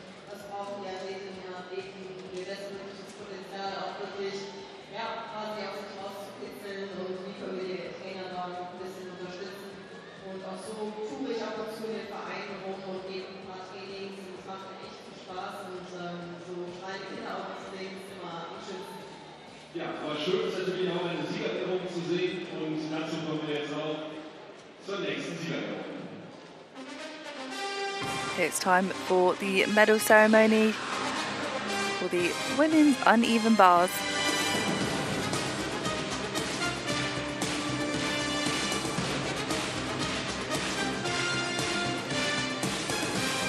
An uncharacteristic mistake from reigning Olympic champion Kaylee Nemor. But these three gymnasts stepped up when it mattered.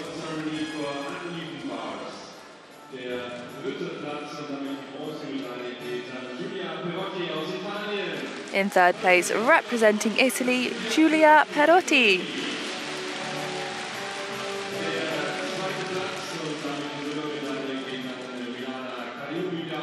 In second place, neutral athlete Milana Kawimova.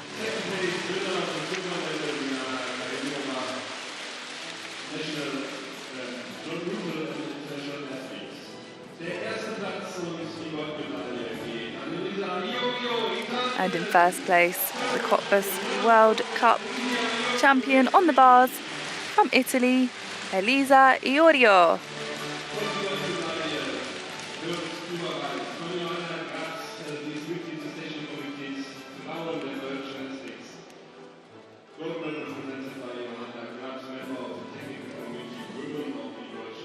Two Italians on that podium, showing their strength on the uneven bars. Great form, great technique, individual style as a nation.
And there we have our top three on the uneven bars at this year's first World Gymnastics World Cup.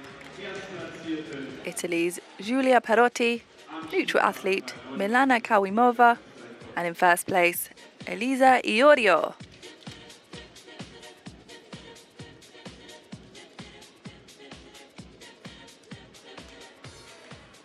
Ja, so schön es da oben ist, müssen wir doch die Treppchen wieder freigeben, denn wir haben noch ein paar Medaillen zu vergeben und kommen damit zur nächsten Siegerehrung.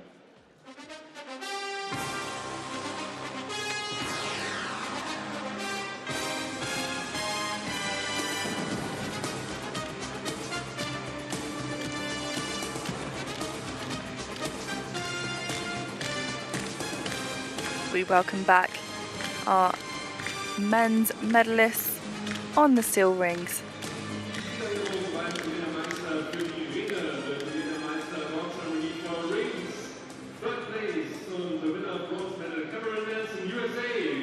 In third place, representing the USA, it's Cameron Nelson.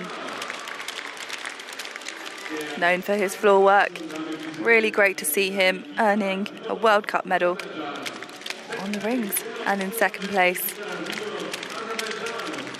it's Nikita Simonov representing Azerbaijan. And in first place, representing Armenia, Artur Avetisian.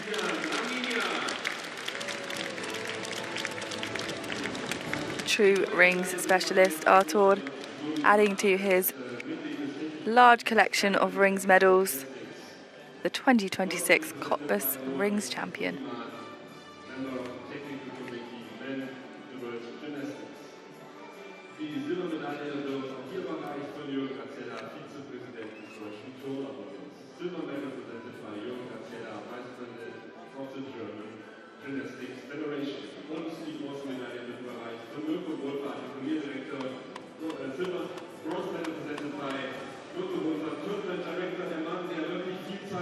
Gesundheit opfert.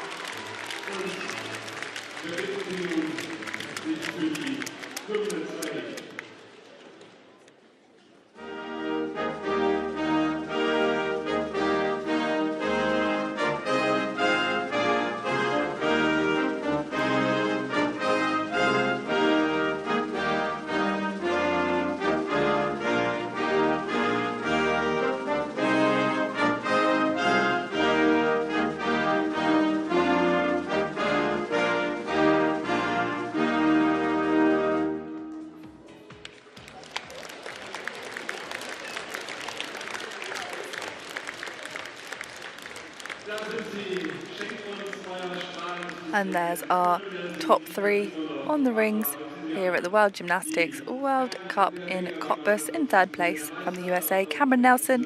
In 2nd place, representing Azerbaijan, Nikita Simonov. And in 1st place from Armenia, Artur Avetian. wieder an die nächsten Geräte gibt. Und ich kann Ihnen deutsche Beteiligung auch beim zweiten Finaltag versprechen. Wenn Sie rausgehen, denken Sie dran, sich ein T-Shirt mitzunehmen, erfahrungsgemäß sind die morgen alle knapp. Und ich danke für die Aufmerksamkeit, für die tolle Stimmung, die Sie hier gemacht haben in der Lausitz Arena. Und ich danke allen Teilnehmerinnen und Teilnehmern, allen Wertungsrichterinnen und Wertungsrichtern und natürlich den ganz zahlreichen Dutzenden, Hunderten Helfenden im Hintergrund, die Sie dieses Turnier überhaupt möglich machen. Danke, das ist euer Applaus.